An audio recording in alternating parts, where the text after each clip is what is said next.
Thy kingdom come. Thy kingdom come. Thy will be done in earth. Thy will be done in earth. As it is in heaven. As it is in heaven. Give us this day our daily bread. Give us this day our daily bread. And forgive us our debts. And forgive us our debts. As we forgive our debtors. As we forgive our debtors. And lead us not into temptation. And lead us not into temptation. But deliver us from evil. But deliver us from evil. For thine is the kingdom. For thine is the kingdom. And the power. And the power. And the glory. And the glory. Forever. Forever. Praise the Lord. Praise the Lord. For he is good. For he is good. And his mercy endures forever. And his mercy endures forever. Praise the Lord God of Israel. Praise the Lord God of Israel. For he is good. For he is good. And his mercy endures forever. And his mercy endures forever. In Jesus' name we pray. In Jesus' name we pray. The Holy One of Israel. The Holy One of Israel. The King of Kings. The King of Kings. And Lord of Lords. And Lord of Lords. The one true God. The one true God. And there is no other. And there is none other. Amen.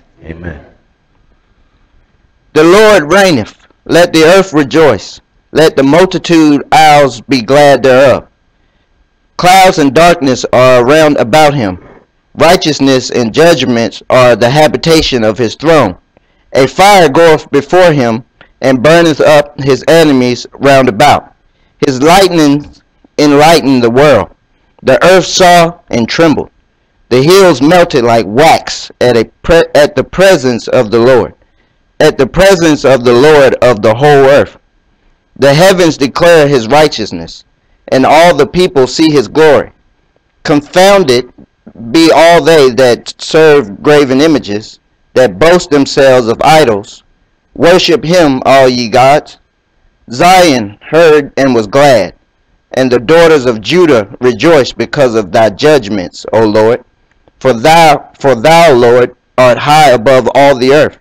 Thou art exalted far above all gods. Ye that love the Lord hate evil. He preserveth the souls of his saints. He delivereth them out of the hand of the wicked. Light is shown for the righteousness, and gladness for the upright in heart. Rejoice in the Lord, ye righteous, and give thanks at the remembrance of his holiness.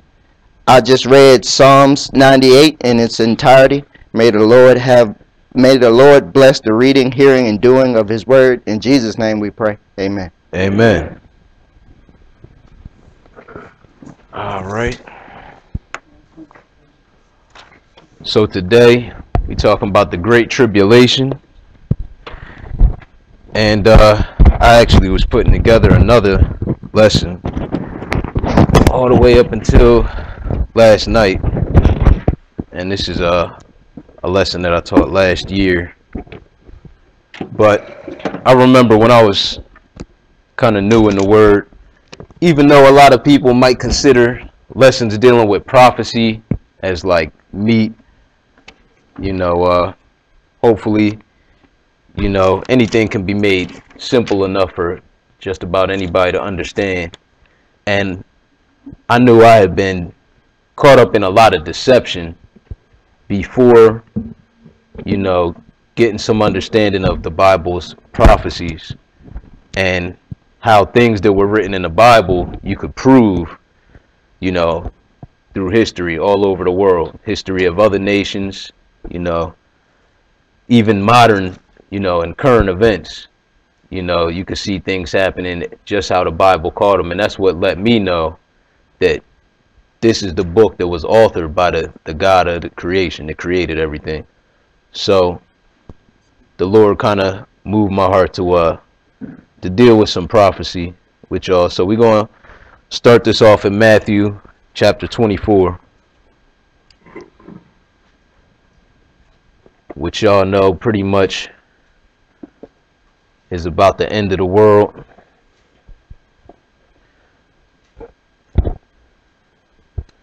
A lot of Israel was expecting more to happen on Christ's first coming. And we're going to see that, even when he was about to ascend back up to the right hand of the Father in Acts 1, they was wondering, was he going to restore the kingdom to Israel at that time? But we're going to see that a lot of these things were meant, you know, for us, for people much further down the line. Now we're going to start at verse 1. Matthew 24:1. When you're ready, go ahead. And Jesus went out and departed from the temple, and his disciples came to him for to show him the buildings of the temple. And Jesus said unto them, See ye not all these things? Verily I say unto you, there shall not be left here one stone upon another, that shall not be thrown down. All right, because this is the temple that it had been built hundreds of years earlier by Zerubbabel, and during Herod's time, he really renovated. He added a lot onto it, so they was like really excited about this temple. But he letting them know that you know, it's going to come to pass that it's not going to be one rock left upon another. Go ahead. And as he sat upon the Mount of Olives, the disciples came unto him privately, saying, Tell us, when shall these things be? And what shall be the sign of thy coming and of the end of the world? All right, so they ask him three things here. They want to know when the temple is going to be destroyed, and what's going to be the sign of his coming and the end of the world. And, you know, it kind of seemed like maybe they thought all these events were going to happen at once. But go ahead, what Christ say? And Jesus answered and said unto them, Take heed that no man deceive you. For many shall come in my name, saying, I am Christ, and shall deceive many. So really, here in Matthew, the account that we get, he kind of dealing with the last two questions. What's going to be the sign of his coming and the end of the world? And the first thing he warns them of is deception. He said many is going to come in his name, saying that he is Christ, and they're going to deceive many. And we see that now. This is the most copied book on the planet by about tenfold. All right, next under it, I find ironic is the Quran, which also includes a lot of the books of the Bible, the prophets and people in the Bible. So just something to think about. But go ahead. And ye shall hear of wars and rumors of wars. See that ye be not troubled. For all these things must come to pass, but the end is not yet. For nations shall rise against nation, and kingdom against kingdom. And there shall be famines, and pestilence, and earthquakes in divers places. Go ahead. All these are the beginning of sorrows. All right, so this stuff is just the beginning. So, you know, war is nothing new. It's been since man has existed. We've been fighting with one another. But, you know, the technology has certainly advanced to the point where, you know, even countries that we wouldn't consider a threat so long ago, they arming up with nukes, you know. And then even he said nation gonna rise against nation, kingdom against kingdom. There's gonna be famines and pestilences. So, you know, I don't find it ironic that things like the bees that you know, they kind of are responsible for a lot of your produce, your vegetation. They don't almost completely died off in the last few years.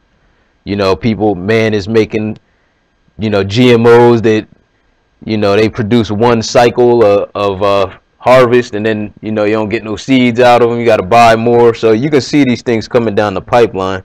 Another one I thought was funny is the flu vaccine. I heard on the news it's only 10% effective this year, but get it anyway. Like 10%. So, you know, the viruses and the diseases are getting stronger. They're getting more immune to, you know, the things that man has been trying to fight them with. But this has all been prophesied, and he said that's just the beginning of sorrows. Go ahead. Then shall they deliver you up to be afflicted, and shall kill you, and ye shall be hated of all nations for my name's sake. And then shall many be offended, and shall betray one another, and shall hate one another. And we're going to take a look at a time like this in the past, because the Lord don't change in how he operate, and he really going to use the same people he used in the past to do this on a worldwide scale in the future. So he said, then shall they deliver you up to be afflicted, and shall kill you, and ye shall be hated of all nations for my name's sake. We're going to see that the main, you know, trouble, or what tribulation means on the earth, is going to be concerning religion. Go ahead, verse 11. And many false prophets shall rise, and shall deceive many. And because iniquity shall abound, the love of many shall wax cold. But he that shall endure unto the end, the same shall be saved. Nah, you saved now, right? He that shall endure until the end, the same shall be saved. Whether that be the end of your life or when the Lord return, the Bible said it's Christ himself that he that shall endure until the end, that's who's going to be saved. Go ahead. And this gospel of the kingdom shall be preached in all the world for a witness unto all nations, and then shall the end come. All right, because these words, like I say, you know, in the end, the books is going to be open and everybody going to be judged out of the things written in the books, you know, according to their works. So, you know, even Christ say, if anybody don't receive his word, you know, they don't reject. He said, you know, he's not going to judge them. In John 12, he said, the word that I have spoken, the same shall judge them in the last day. So it say this gospel of the kingdom is going to be preached in all the world for a witness unto all nations, and then the end shall come. Go ahead. When ye therefore shall see the abomination of desolation spoken of by Daniel the prophet stand in the holy place, whosoever readeth, let him understand. All right, so the Lord talk about this abomination of desolation, and he say that Daniel wrote about him, and he's going to stand in the holy place. But go ahead, what we supposed to do when we see him? Then let them which be in Judea flee unto the mountains. All right, and he say them to be in Judea, but we're going to read later on that anybody that have the testimony of Christ and keep the commandments of God, they're going to need to flee also. But go ahead. Let him which is on the housetop not come down to take anything out of his house. Neither let him which is in the field return back to take his clothes. And woe unto them that are with child, and to them that give suck in those days. Go ahead. But pray ye that your flight be not in the winter, neither on the Sabbath day. For then shall be great tribulation, such as was not since the beginning of the world to this time, no, nor ever shall be. All right, so again, Christ refers back to the Old Testament, and a lot of people would have you to believe that, you know, Christ fulfilled all of those things written in the Old Testament, but obviously we need to go back and read what Daniel wrote about this abomination of desolation to further understand what he's talking about. And this is urgent. He's saying when you see this thing, you know, this is the top priority. Don't worry about nothing else. Get out of Dodge. And how you going to even recognize this guy if you don't go back and read Daniel? All right, so that's what we're going to do. Because he said that this is going to kick off a great tribulation, or a time of trouble that worse than it's ever been since man been on the earth. Let's go to Daniel chapter 11.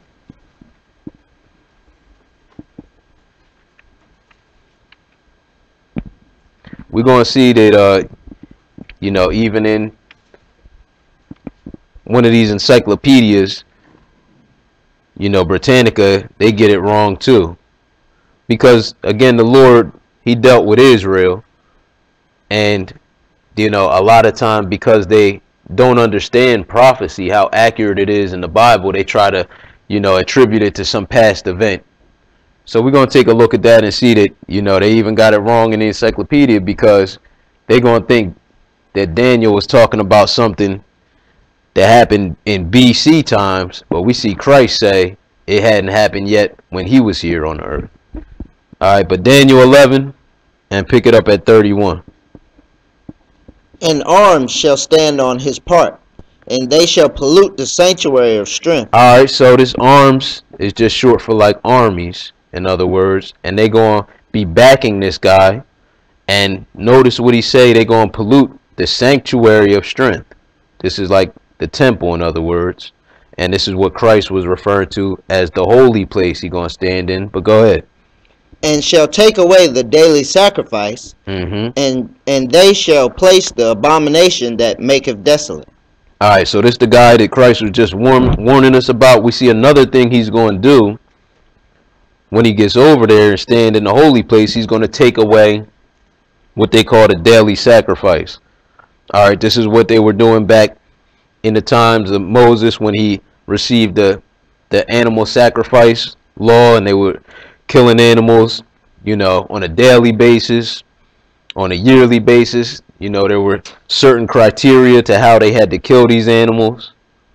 And we know that on the Day of Atonement in particular, it was the one time when the high priest could go back behind the veil, the second veil, into the place known as the holiest of holies, or the most holy place, to do a sacrifice. And we know that that veil of the temple was ripped in half from top to bottom when Christ gave up the ghost, according to you know, the scriptures. You can find in Matthew 28 and all of that. So we know that that caused this sacrifice to cease. But this abomination of desolation gonna go over there when they start it up in the near future, as we gonna see. They pushing to start doing this, and he's gonna take it away again. So it said, go ahead. Would you finish 31? Yeah, I finished 31. We're on 32. All right, go ahead. And such as do wickedly against the covenant shall he corrupt by flatteries. But the people that do know their God shall be strong and do exploits. All right, the covenant is nothing more than the commandments. You could read that in Deuteronomy 4 and verse 13. But go ahead. And so I'm sorry. So the people that is not keeping the commandments, they gonna go for the okie doke. Go ahead. And they that understand among the people shall instruct many. All right, and notice it say he gonna corrupt them by flatteries. This the same thing Christ was warning his disciples, was that deception is gonna be, you know, it's gonna be rampant at this time. So it say, and they that understand among the people shall instruct many. Go ahead. Yet they shall fall by the sword, and by flame, by captivity, and by spoil many days. Now when they shall fall, they shall be hoping with a little help, but many shall cleave to them with flattery. Go ahead. And some of them of understanding shall fall, to try them, and to purge, and to make them white, even to the time of the end, because it is yet for a time appointed. All right, so in the Bible it say, you know, that the death of his saints is precious in his sight. So some people, they're gonna have to endure this time to be purged and to be made white, to make it into the, you know, this first resurrection. Go ahead. And the king shall do according to his will, and he shall exalt himself and magnify himself above every god, and all shall speak marvelous things against the God of gods. And all right, so pay attention to these characteristics, because we're going to see these later on in the Bible describing the same guy, and this is how we're going to know that this is the same person. So it said, the king shall do according to his will, and he shall exalt himself and magnify himself above every god, and shall speak marvelous things against the God of gods. And go ahead. And shall prosper till the indignation be accomplished. All right, so God is letting you know he gonna let this guy prevail for a little while until he fulfilled his purpose. Go ahead. For that is determined shall be done. Neither shall he regard the God of his fathers, nor the desire of women, nor regard any God, for he shall magnify himself above all. All right, so take note of this, because one of the guy that we're going to look at in history that they say already did this, we're going to see that he don't fit these characteristics either. It said, neither shall he regard the God of his fathers, nor the desire of women, nor regard any God, for he shall magnify himself above all. Let's skip down to 41, I think. And go ahead. Verse 41. He shall enter also into the glorious land, and many countries shall be overthrown. All right, so he's going to go over into Jerusalem. In other words, that's the glorious land. Go ahead. But these shall escape out of his hand, even Edom, and Moab, and the chief of the children of Ammon. He shall stretch forth his hand also upon the countries, and the land of Egypt shall not escape. All right, skip down to 45. Verse 45. And he shall plant the tabernacles of his place between the seas in the glorious holy mountains. Yet he shall come to his end, and none shall help him. Okay, so notice it say he gonna plant the tabernacles of his palace between the seas. So again, we gonna see even clearer as we get further into the lesson what this is dealing with. But it said he gonna enter into the glorious land, that's Jerusalem, and he's gonna pollute the sanctuary of strength. All right, and because it says this, and because a similar event happened in the past, as we're going to read, if you want to flip over to Britannica, Volume 2, a lot of people, even the writers of Britannica, they, would have you to think that this already happened. So we're going to read Volume 2 under Antiochus Epiphanes, and even, some people, that study the scriptures and stuff, they get caught up thinking the same thing. But God doesn't change. A lot of time, he'll use an example in the past to show you how he's going to do things on a larger scale in the future, like how he delivered Israel out of captivity in Egypt. And then he referred to that, about how he going to do it on a world scale. They not even going to talk about, how I brought them out of Egypt in the future, because what I'm going to bring them out of all countries is going to be so much greater. The Lord is kind of showing us by this event in the past what, is going to happen with this man, the abomination of desolation, in the future. So Antiochus Epiphanes, when you're ready, read the highlighted part. Antiochus the fourth? I think he's the fifth. I don't even know. Antiochus the fifth. Whatever. Contacts with the... Got it.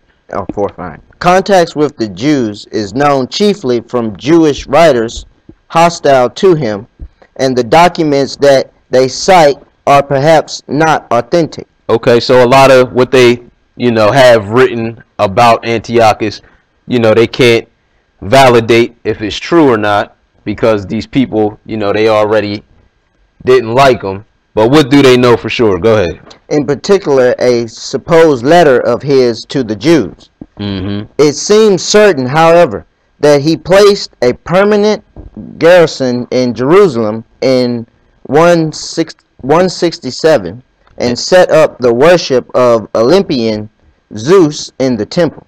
Okay, so one thing that they almost sure about, although a lot of these letters they're not sure about, is that he set up this permanent, like a garrison where, you got military or whatever, like a stronghold, and he set up an idol in the temple. So they say, well, that's what Daniel wrote. He gonna pollute the sanctuary of strength. Now this says, what year again, brother? Year 167. And really it should say BC, right, but it doesn't. But if you look it up, this was BC. And Christ wouldn't have been obviously warning his disciples about this happening in the end if he was talking about this man. Also, we read in Daniel that, and you can flip over to the other encyclopedia. We go into volume 13 now of Britannica. But we read in Daniel that he wasn't going to desire women. And you can read about this guy. He had a wife. He had several children. So again, he don't fit the characteristics of the man Daniel is warning us about. Although he did set up an idol in the temple, and I guess some people think that he kind of made it look like himself. So they say, well, he was exalting himself, magnifying himself above every god. But the Lord just using that as a preview of what's going to be in the future. It's going to be a lot bigger than that, what we reading about. But go ahead, what you reading under? Jews, right? Yes, under Jews. All right. Page 51. Antiochus, on his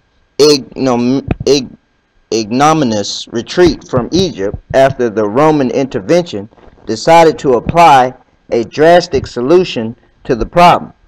He occupied Jerusalem, butchered or sold unto slavery those who opposed the regime of his nominee, raised the city walls, installed a large garrison in a new fortress. come here. Yeah, you can skip to the other highlighted section. It was a question perhaps not so much of installing a new religion as of attempting to merge the local religions into the universally prevalent Syracuse pagan cult.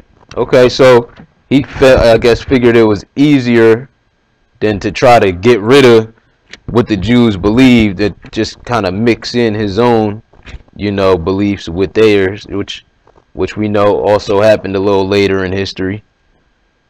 But go ahead. As had happened without opposition in other parts of the Neo-Hellenic world. All right, so this is how they was, I guess, securing the loyalty of people. And, this is kind of the same thing that we even did in the past when we brought in, we had some people like the Maccabees or whatever, like Herod the Great's ancestors. They were forced to learn, our customs when they were in our land. And then years later, some of them, I guess, thought that they were us. So this was a way of kind of securing people's loyalty, by having them, teaching them your beliefs, or as this guy kind of subtly did, trying to mix them together, merge the two. But go ahead. With this in mind, the God of the Jews was identified with the Olympian Jove, whose image, perhaps in the likeness of Antiochus himself, was set up for adoration over the altar in the temple. Go ahead. This was the accumulation of shame for the Jews, in whose eyes it was considered the abomination of desolation. Nah. See Daniel. So is that right, y'all? Did Daniel consider that the abomination of desolation? No. No, right? All right, because that ain't what Daniel was talking about. He said some things about this man that don't even apply, and we see Christ come years later and let you know it didn't happen yet. But let's go over to Thessalonians, 2 Thessalonians, and get some more details. Chapter 2.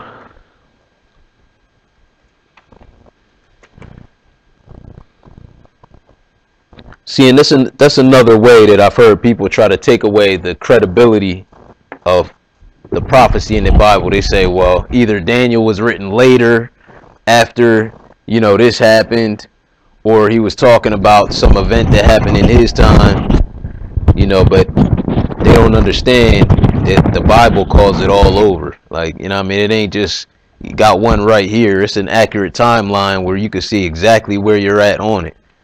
And we're not too far off from this thing we reading about, the Great Tribulation. 2 Thessalonians 2, pick it up at verse 1. When you're ready, go ahead. Now we beseech you, brethren, by the coming of our Lord Jesus Christ, and by our gathering together unto him, that ye be not soon shaken in mind, or be troubled, neither by spirit, nor by word, nor by letters as from us. That what? As that the day of Christ is at hand. Alright, so now we even later in the future, this letter by Paul, he's saying don't let nobody deceive you, pretty much like Christ said, as that, the day of Christ. In other words, when he going to return, the day Christ's return is here. Go ahead. Let no man deceive you by any means. Why is that? For that day shall not come, except there come a falling away first, and that man of sin be revealed, the son of perdition. Alright, so we got a new title here, but we're going to look at this man's characteristics, and it say that that day can't come unless first this man is revealed, the son of perdition, or destruction, in other words. And it says it's going to be a great falling away, or I'm sorry, it just says a falling away first, and that's a falling away from the truth, from the Bible. Alright, go ahead. What's he going to do? Verse 4. Who opposeth and exalteth himself above all that is called God. Sound familiar? Alright, we read this in Daniel, right? Go ahead. Or that is worship, so that he as God sitteth in the temple of God. Sitteth where? sitteth in the temple of God. All right, so Christ said he going to stand in the holy place. And we saw Daniel wrote that he going to pollute the sanctuary of strength. But now Paul is plainly telling us he going to sit in a temple of God. Go ahead. Showing himself that he is God. And we know one of the things he's going to do is take away the daily sacrifice. But go ahead. Verse 7. Yeah. Verse 7. For the mystery of iniquity doeth already work. Only he who now letteth will let until he be taken out of the way. All right, so, you know, at the time when Paul was writing this letter, who was ruling? The Romans. Exactly, the Romans was ruling. And, you know, Daniel had, you know, all of this revealed to him. You know, that it was going to go from Babylon to Rome. So Paul's saying, hey, this thing already in motion. But he's saying that only he who now letteth will let. He's saying the Lord is allowing this to happen until he be taken out of the way. Go ahead.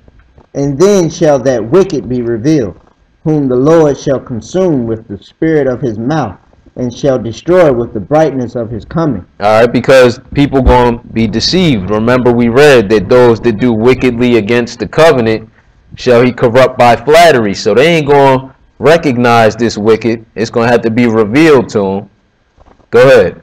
Even him whose name is after the working of Satan, with all powers and signs and lying wonders. All right, so his coming is after the power of Satan, and he going to be deceiving people. That's why we done read a couple warnings about that already.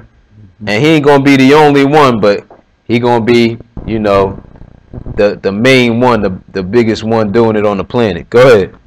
And with all deceivableness of unrighteousness in them that perish, because they receive not the love of the truth, that they might be saved.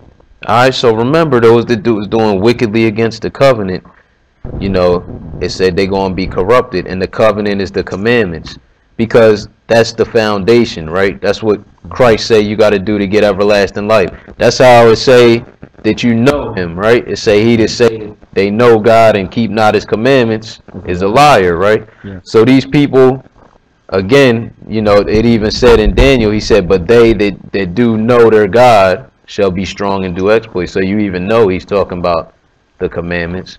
But he say, and for this cause, did you read that yet? Not yet. So he said, with all deceivableness of unrighteousness in them that perish, because they receive not the love of the truth, that they might be saved. Go ahead. And for this cause God shall send them strong delusion, that they should believe a lie, that they all might be damned who believe not the truth, but have pleasure in unrighteousness. So this is a God that, you know, if the world knew about, they would fear. Because he said God going to send them strong delusion because they didn't receive the love of the truth. Tell that to your neighbor in Sunday church, see what happens. But we're going to go over to Daniel chapter 8 and see some more of how this guy going to deceive everybody.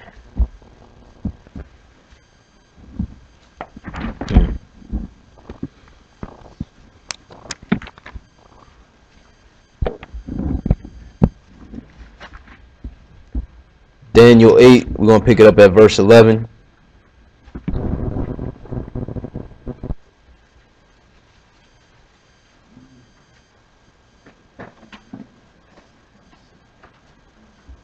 And when you're ready, go ahead. Yea, he magnified himself even to the prince of the host, and by him the daily sacrifice was taken away, and the place of his sanctuary was cast down. Mm-hmm. And an host was given him against the daily sacrifice by reason of transgression, and it cast down the truth to the ground, and it practiced and prospered. Alright, so we know we're reading about the same guy. He magnified himself even to Jesus, is saying the prince of the host, and it's the one that's going to take away these sacrifices they're going to be doing. And he going to be doing, it says he practiced and prospered. It's talking about witchcraft, in other words. But go ahead. Then I heard one saint speaking, and another saint said unto that certain saint which spake, How long shall be the vision concerning the daily sacrifice, and the transgression of desolation, to give both the sanctuary and the host to be trodden underfoot. And he said unto me, unto 2,300 days, then shall the sanctuary be cleansed. And it came. Is that it? You down to 15. And it came to pass, when I, even I Daniel, had seen the vision, and sought for the meaning, then behold, there stood before me as the appearance of a man. And I heard a man's voice between the banks of Elah. Skip down to verse 23 and go ahead.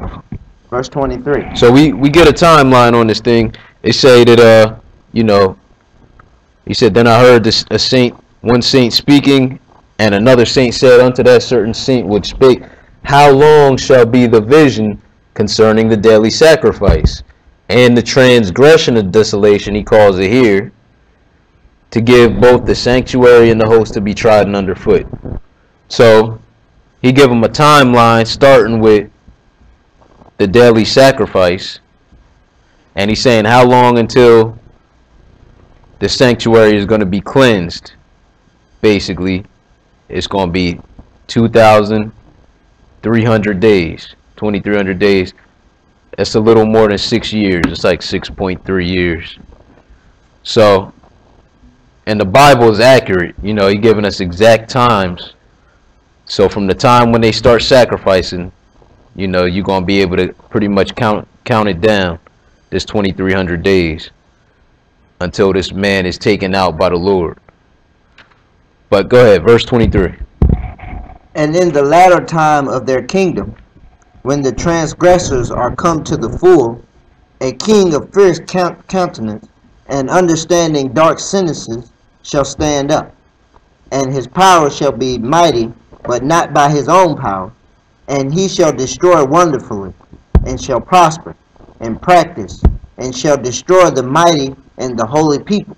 Alright, so we see the same thing he was saying about this man in chapter 11. He going to be destroying the holy people. Again, it's going to be about religion at this point. Same thing we read in Matthew 24, right? They're going to deliver you up to be afflicted, and we're going to read about some times in the past where this was happening, even spreading from country to country, but never on a worldwide scale, as he's telling us about it's going to be in the future. So what verse was that, brother? That was 24. We had 25. All right. Verse 25. And through his policy also he shall cause craft to prosper in his hand, and he shall magnify himself in his heart, and by peace shall destroy many. He shall also stand up against the prince of princes, but he shall be broken without hand. All right. Let's go over to Numbers chapter 19, because we're going to see some of the things. I know most of y'all are familiar with this and have probably heard, the updates whenever they find one of these, because they be popping up, from time to time, and us with some understanding of prophecy, be like, y'all think this is the one?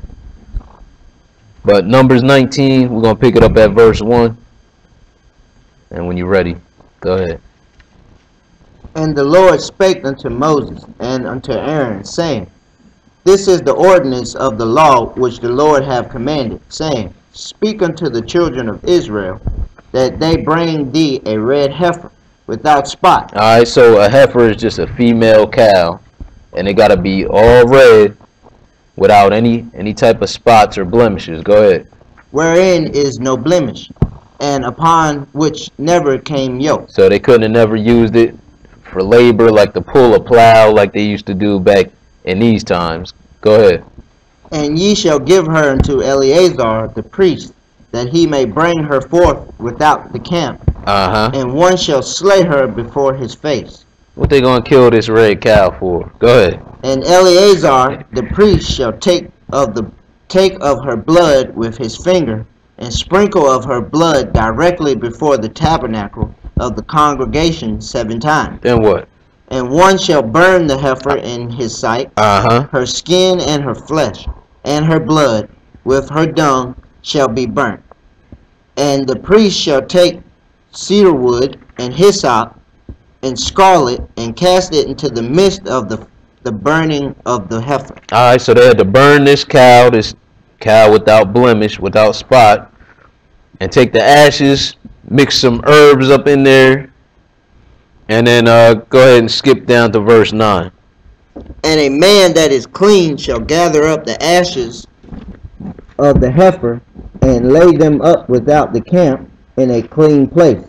And it shall be kept for the congregation of the children of Israel for a water of separation.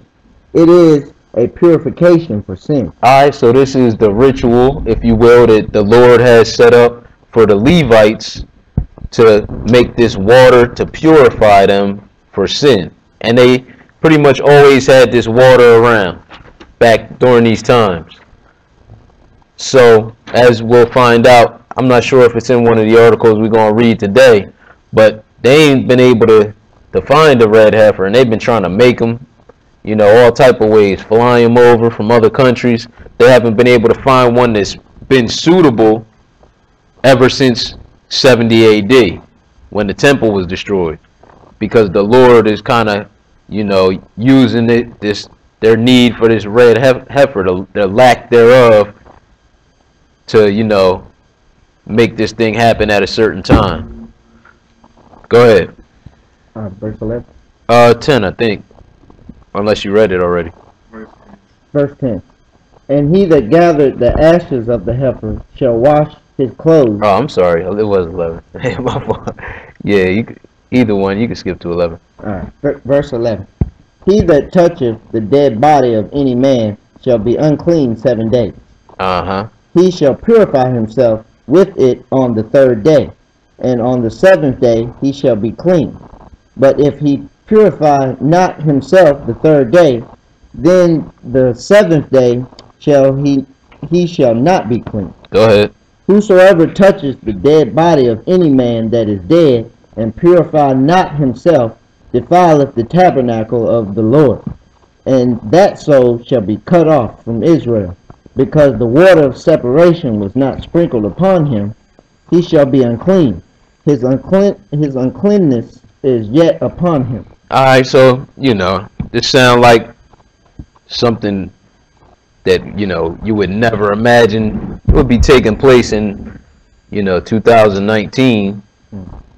But we know that they got to begin this daily sacrifice, right? And that this man, when he comes, he got to take it away. So we're going to see that this thing is not as far off, and this is one of the key signs that we're looking for, you know, to be able to start counting when it's getting close. All right, let's check out this article. I sent Brother Josh a couple articles, but I think all I typed in online, I didn't type in this first one. I've actually found a new one, since there's been some red heifers born since I last did this lesson. So I just typed in red heifer Israel, I think, and the site was Breaking News Israel. They actually, I think it explains all of that in the actual article. Yeah, you could just read the article. All right, this is breakingisraelnews.com.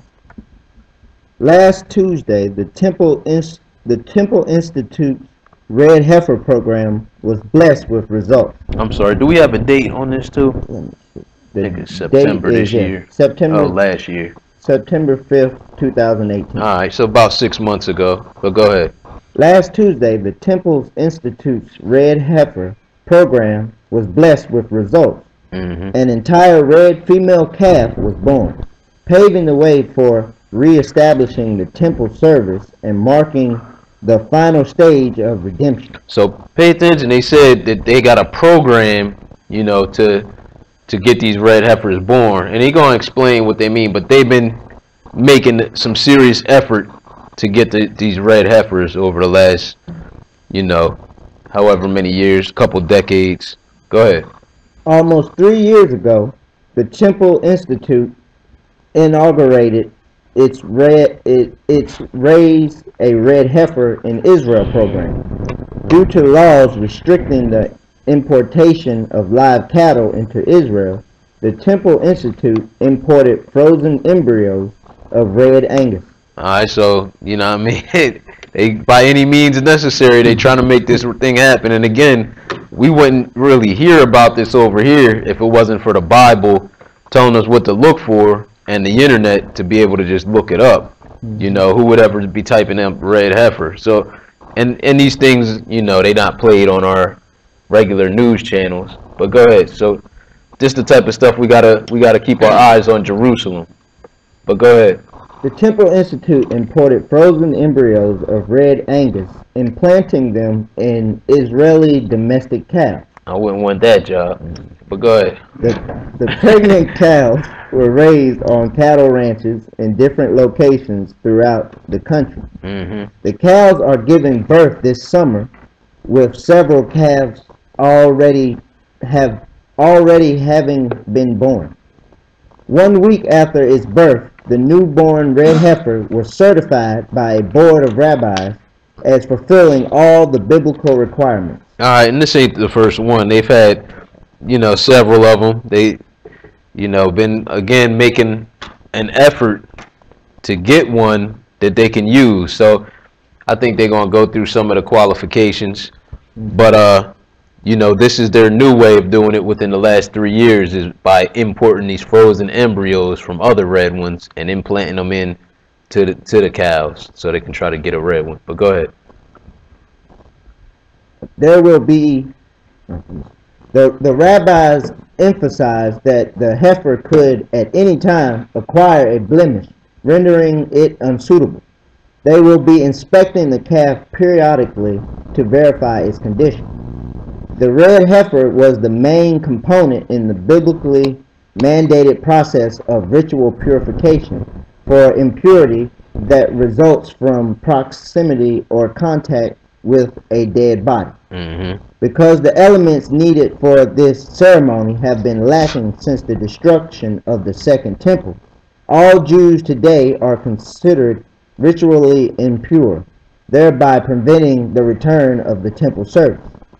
So you see, they need this to start the daily sacrifice. In other words, that's what he mean by this is preventing them from doing the temple service. Because I think y'all actually sent me a video about them, whatever they were doing with the altar. So they already got an altar for the sacrifice, and that's what, last year. You know, so they don't even need the temple to start sacrificing. Keep that in mind. But go ahead. But they do need the red heifer. Go ahead. Several heifers have been found in recent years that seem to qualify but ultimately were unsuited for the ritual. Earlier this month, 2 calves born in Israel to the Institute's Red Heifer program were deemed to be unsuitable for the performance of the mitzvah. One calf was a bull, while the second, a heifer, had a small patch of white hair, which disqualified her. All right, that's good. We're going to check out another article. So you see that this is and this isn't a small effort, as we're going to find out. The people behind this effort, you know, they take donations worldwide. You're going to go to the second article. Is that the article, or that's the part I think that yeah. They take donations worldwide, you know, to fund getting this temple built. They're called the Temple Mount Institute. And which site is this from? I don't even remember which site. The Levitical priest or the other? The About the Temple Mount Institute. So that's just what I typed in, About the Temple Mount Institute, and that should pull up the article. It's on their site. I think it's jta.org or something like that. It's thetempleinstitute.org. Okay.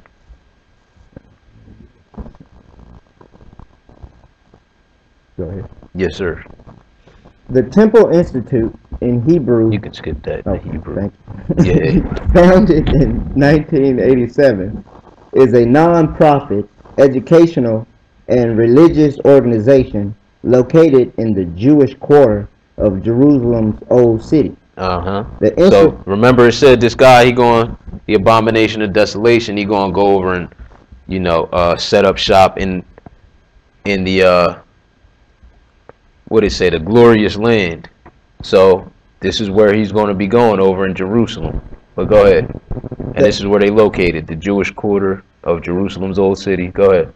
The Institute is dedicated to every aspect of biblical command to build the holy temple of God on Mount Moriah in Jerusalem.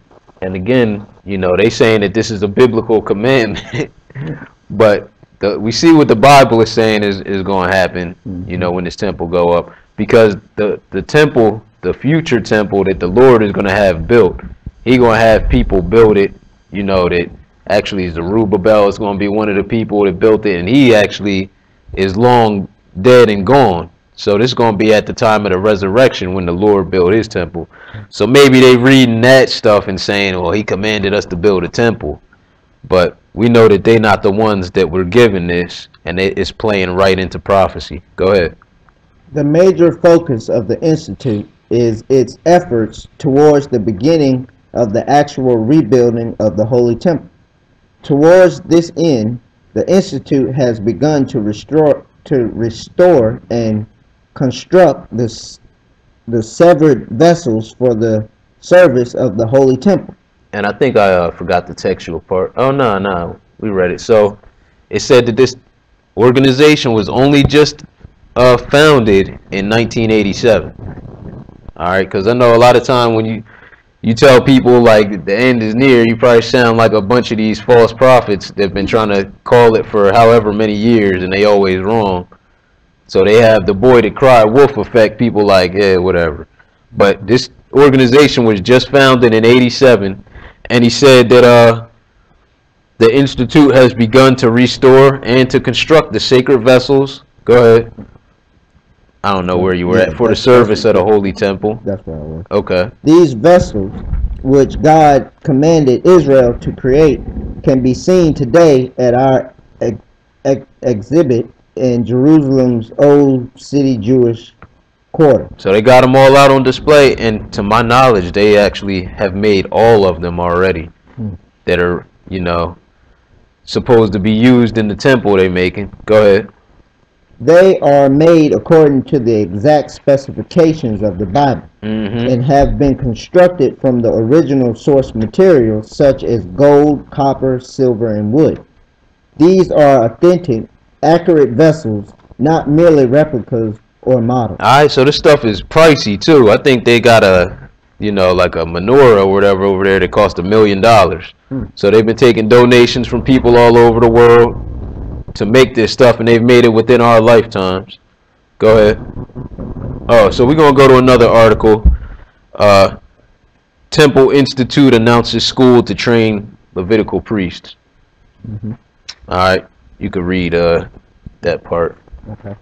This is from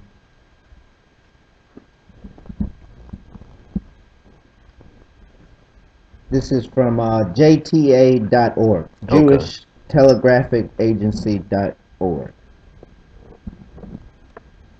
and it reads: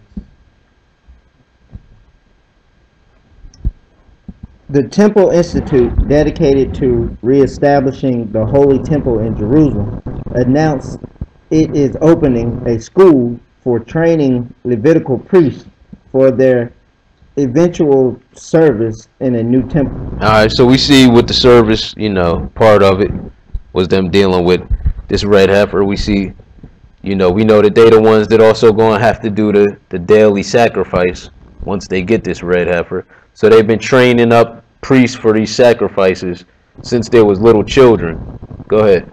The Institute advocates that many of the regions, including a number of Orthodox Jews, see as a radical goal replacing the Dome of the Rock with the new Jewish Holy Temple. Alright, so they want to build on the site where the Muslims have their, what they call their third holiest temple, the Dome of the Rock. And even so much so that in the past, one of them was caught with explosives trying to blow up the Dome of the Rock. So, they really trying to get it built. I think I had read in another book that like every year they be going there trying to place a foundation stone and they turned away by the police or something, because really it's the political situation over there that they waiting on to change, along with this red heifer. They can get the red heifer, they can start sacrificing, but they kind of waiting for somebody to come and make peace between the Palestinians and the Jews, so that they can start building, because they want to build on this location of the Dome of the Rock, which they believe is where Solomon's temple was. But the Lord got this location on hold, and He's not going to let them build there. And the Bible is even going to let us know that. Let's go over to Revelation chapter 11. Because the Lord let us know where they're going to end up building at. They're not going to be able to build there, because it seemed like that's where the Lord is going to put His temple at when He actually has it built by Zerubbabel. Revelation 11, we're going to pick it up at verse 1. When it sounds like everybody there.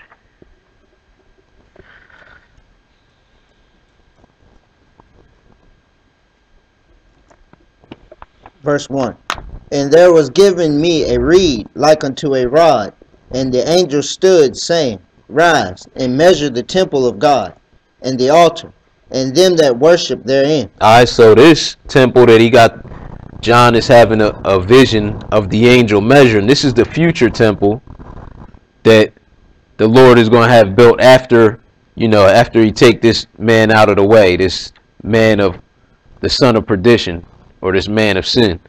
So He got to measure in His future temple, which, if the Dome of the Rock is on the same location as Solomon's temple was, and Herod's temple, then it's going to be right there. So that's where he got this angel measuring. But what? Verse 2. But the court which is without the temple leave out, and measure it not. Why not? For it is given unto the Gentiles, and the holy city shall they tread under foot 42 months. Alright, so right outside of the temple, he's like, don't even measure that, because that's where the Gentiles going to be. And how long they going to be there? 42 months. Alright, so that's 3.5 years. And this is the only time frame that the Bible gives for the Great Tribulation. The time where they get 7 years from a scripture in Daniel isn't even talking about the tribulation. But we're going to see probably over and over again just in this lesson that the time frame is 3.5 years, and we see they're going to be building right outside of where the Lord's temple is going to be. So he said, but the court which is without the temple leave out, and measure it not, for it is given unto the Gentiles, and the holy city shall they tread under foot 42 months. Remember, we read that in Daniel 11:31, it said arms is going to stand on his part. So this man going to have other armies over there backing him, and that's what he mean. The Gentiles going to tread the city underfoot. Let's go over to where we at? Revelation 12, and pick it up at verse 1. Verse 1. And there appeared a great wonder in heaven, a woman clothed with the sun, and the moon under her feet, and upon her head a crown of 12 stars.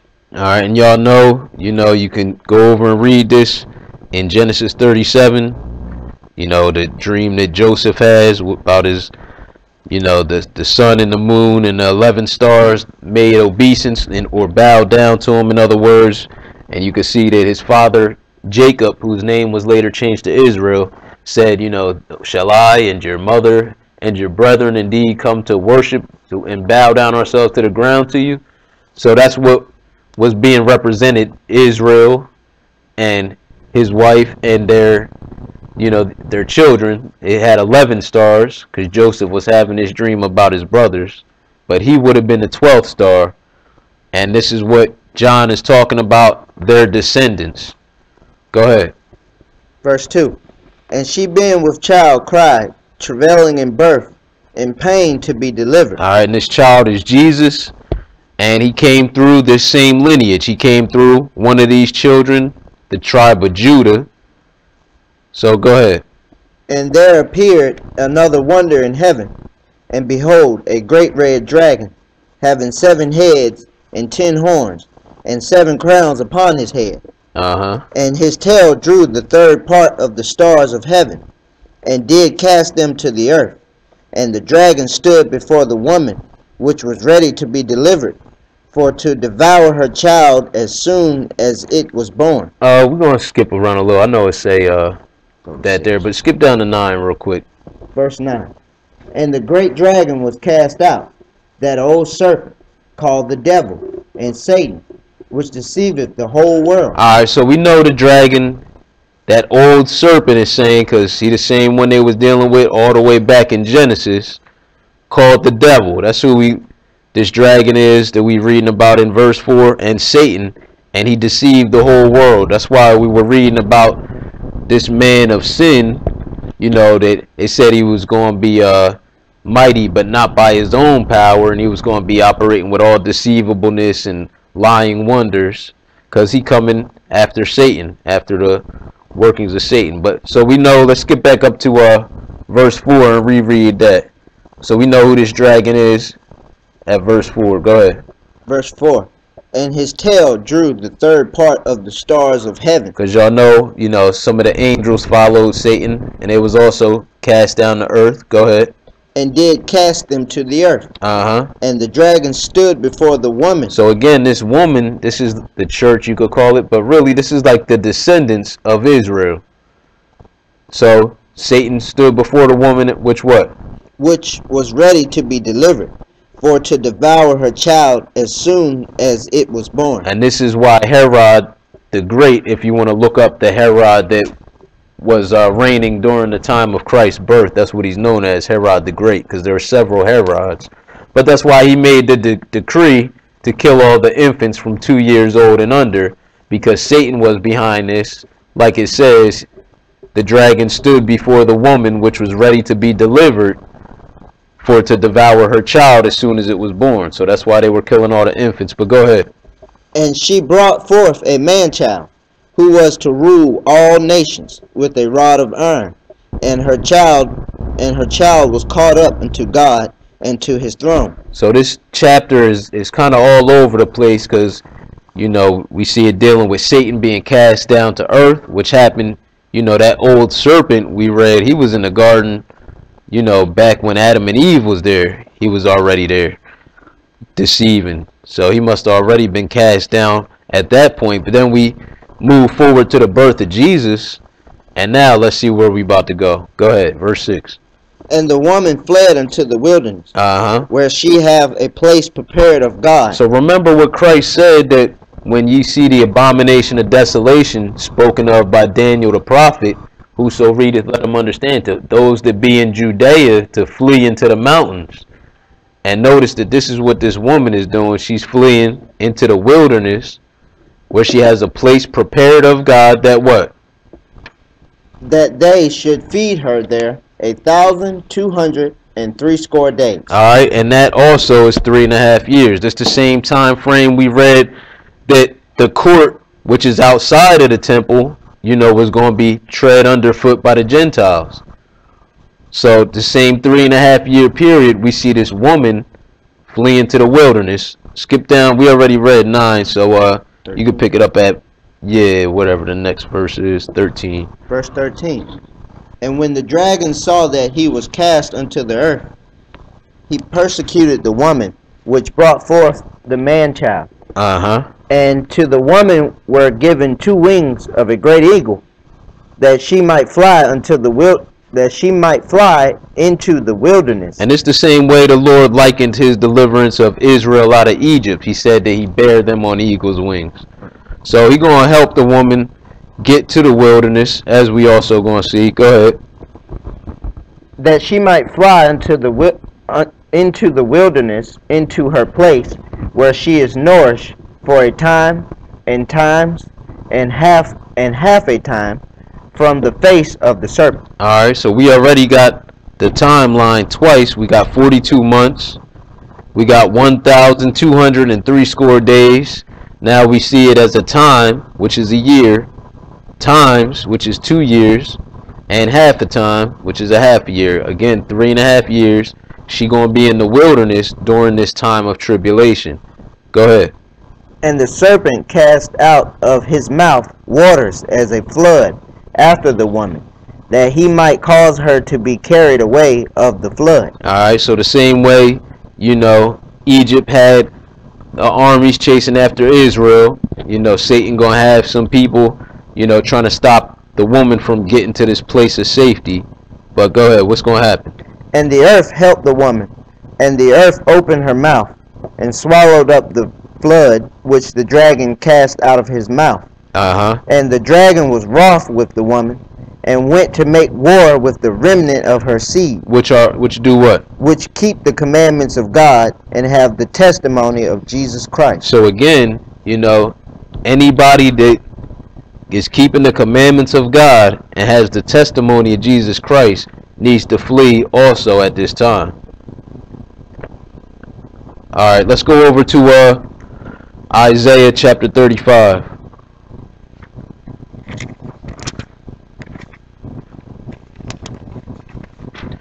So we see, you know, all that they doing over there in Jerusalem. You know, they've made all of the vessels to go into the temple.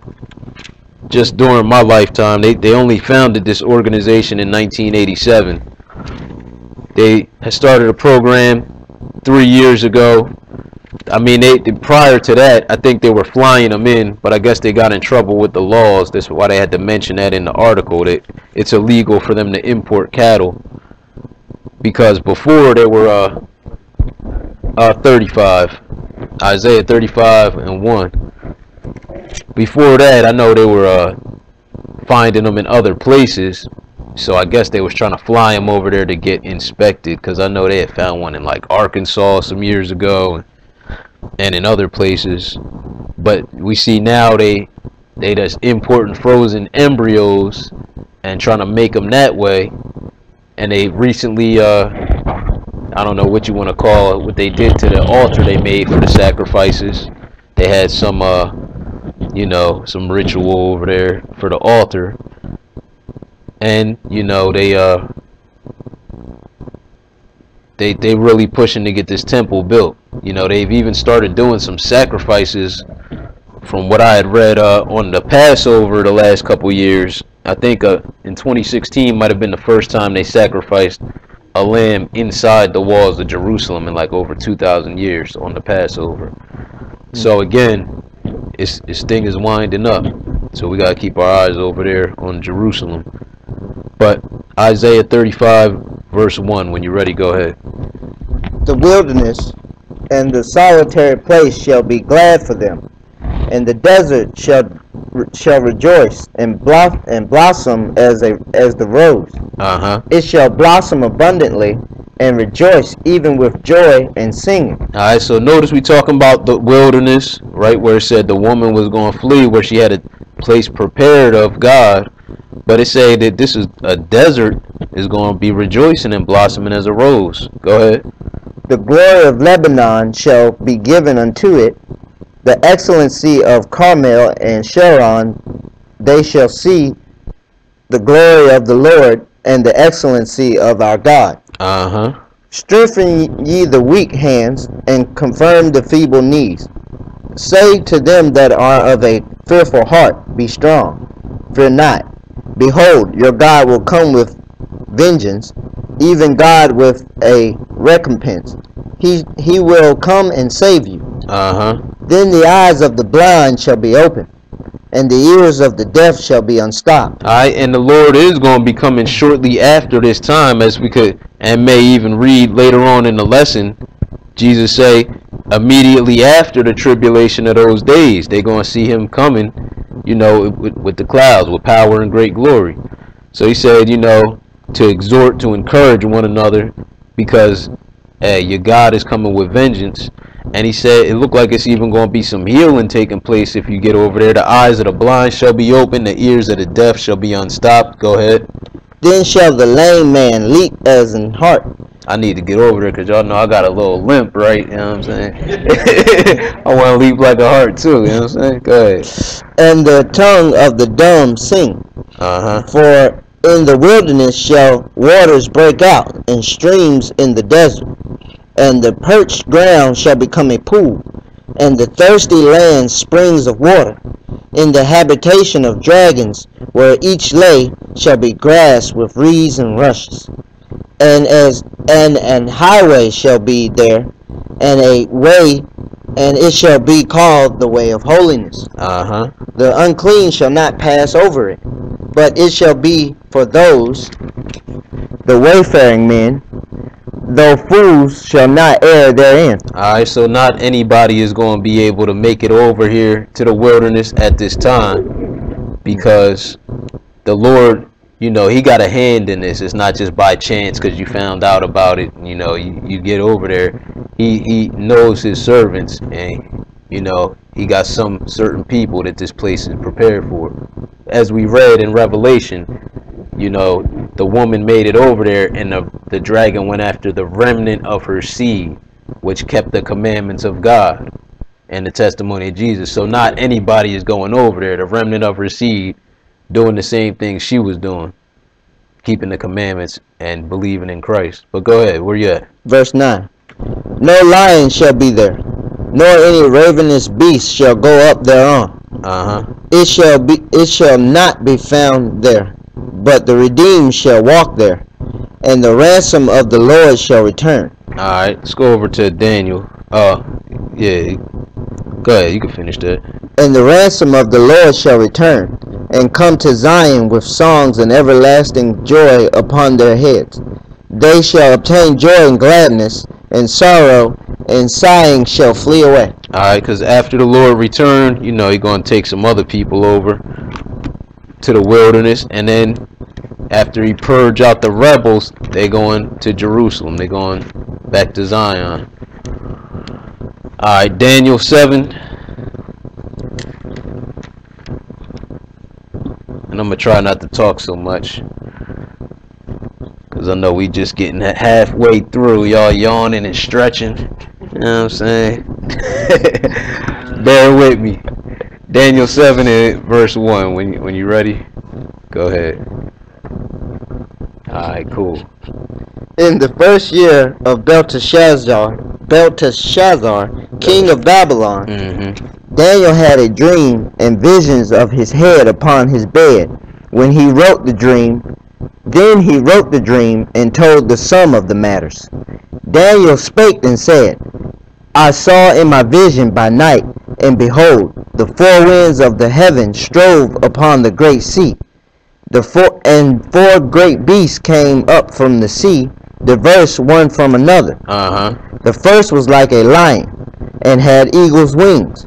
I beheld till the wings thereof were plucked, and it was lifted up from the earth, and made stand upon the feet as a man, and a man's heart was given to it.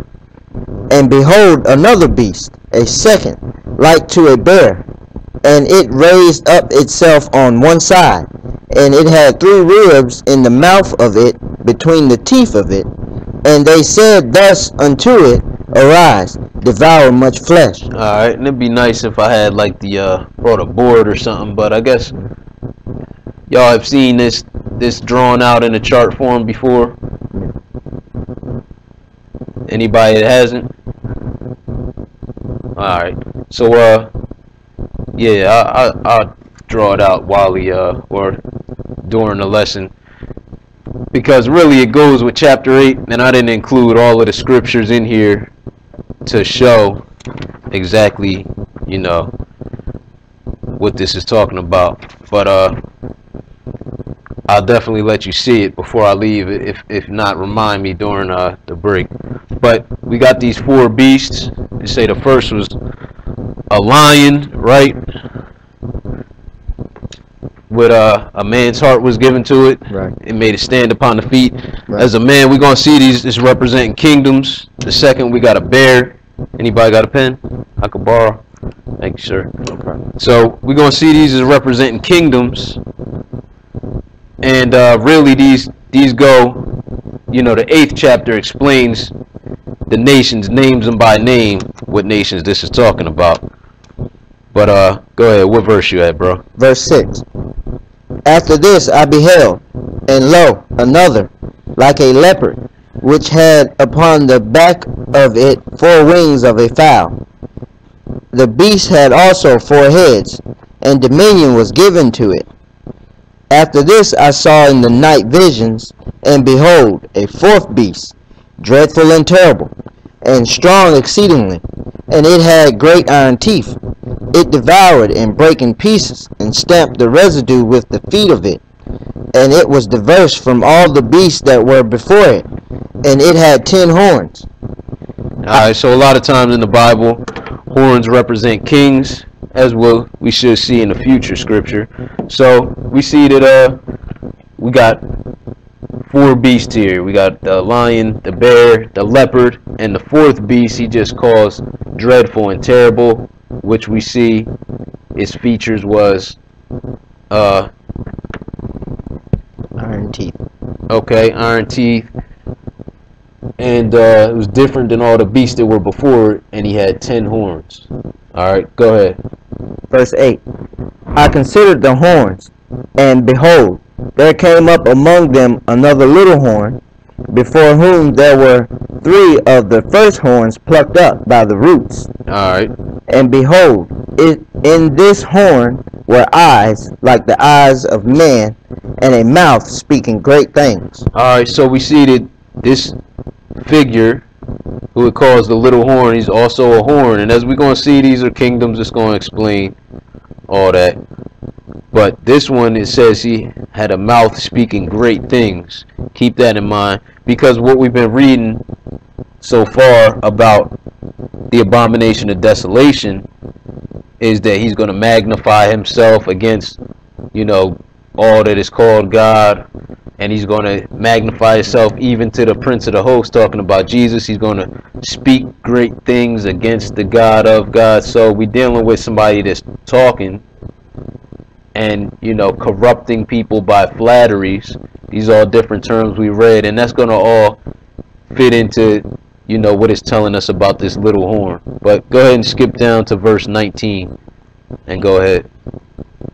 Then I would know the truth of the 4th beast, which was diverse from all the others, exceeding dreadful, whose teeth were of iron, and his nails of brass, which devoured, brake in pieces, and stamped the residue with his feet. And of the 10 horns that were in his head, and of the other which came up, and before whom 3 fell, even of that horn that had eyes, and a mouth that spake very great things, whose look was more stout than his fellows. Alright, so Daniel want to know about this 4th beast and what these horns represent. Go ahead. Verse 21. I beheld, and the same horn made war with the saints, and prevailed against them. Alright, so he want to know about the 4th beast, these 10 horns, and about the little horn that he said had a mouth that spake very great things. And this little horn, he's saying, I beheld, and the same horn, talking about the little one, made war with the saints. Again, this is what we've been reading, that this man is going to be doing, this abomination of desolation. He's going to be destroying the mighty and the holy people. They're going to be given into his hand for a time and times, and the dividing of a time. So I beheld, and the same horn made war with the saints, and prevailed against them. Go ahead. Until the Ancient of Days came, and judgment was given to the saints of the Most High. And the time came that the saints possessed the kingdom. So again, we see the Lord coming right after this time period, just like we read just now in Isaiah. It said to, you know, to encourage people, to tell them, be strong, because your God is going to come with vengeance and with recompense. Because again, he's coming immediately after the tribulation of these days. And this is this time that we're looking at, like we just read in Revelation, where the dragon is persecuting the woman, the remnant of her seed. So it say, until the Ancient of Days came, and judgment was given to the saints of the Most High, and the time came that the saints possessed the kingdom. Go ahead. Verse 23. Thus he said, the 4th beast shall be the 4th kingdom upon earth, which shall be diverse from all kingdoms, and shall devour the whole world, the Alright, whole earth, so we see these animals as representing kingdoms. Go ahead. and shall tread it down and break it in pieces. And the 10 horns out of this kingdom are 10 kings that shall arise. Alright, so we see that these horns is representing kings. Go ahead. And another shall rise after them, and he shall be diverse from the first, and he shall subdue 3 kings. And he shall speak great words against the Most High, and shall wear out the saints of the Most High, and think to change times and laws.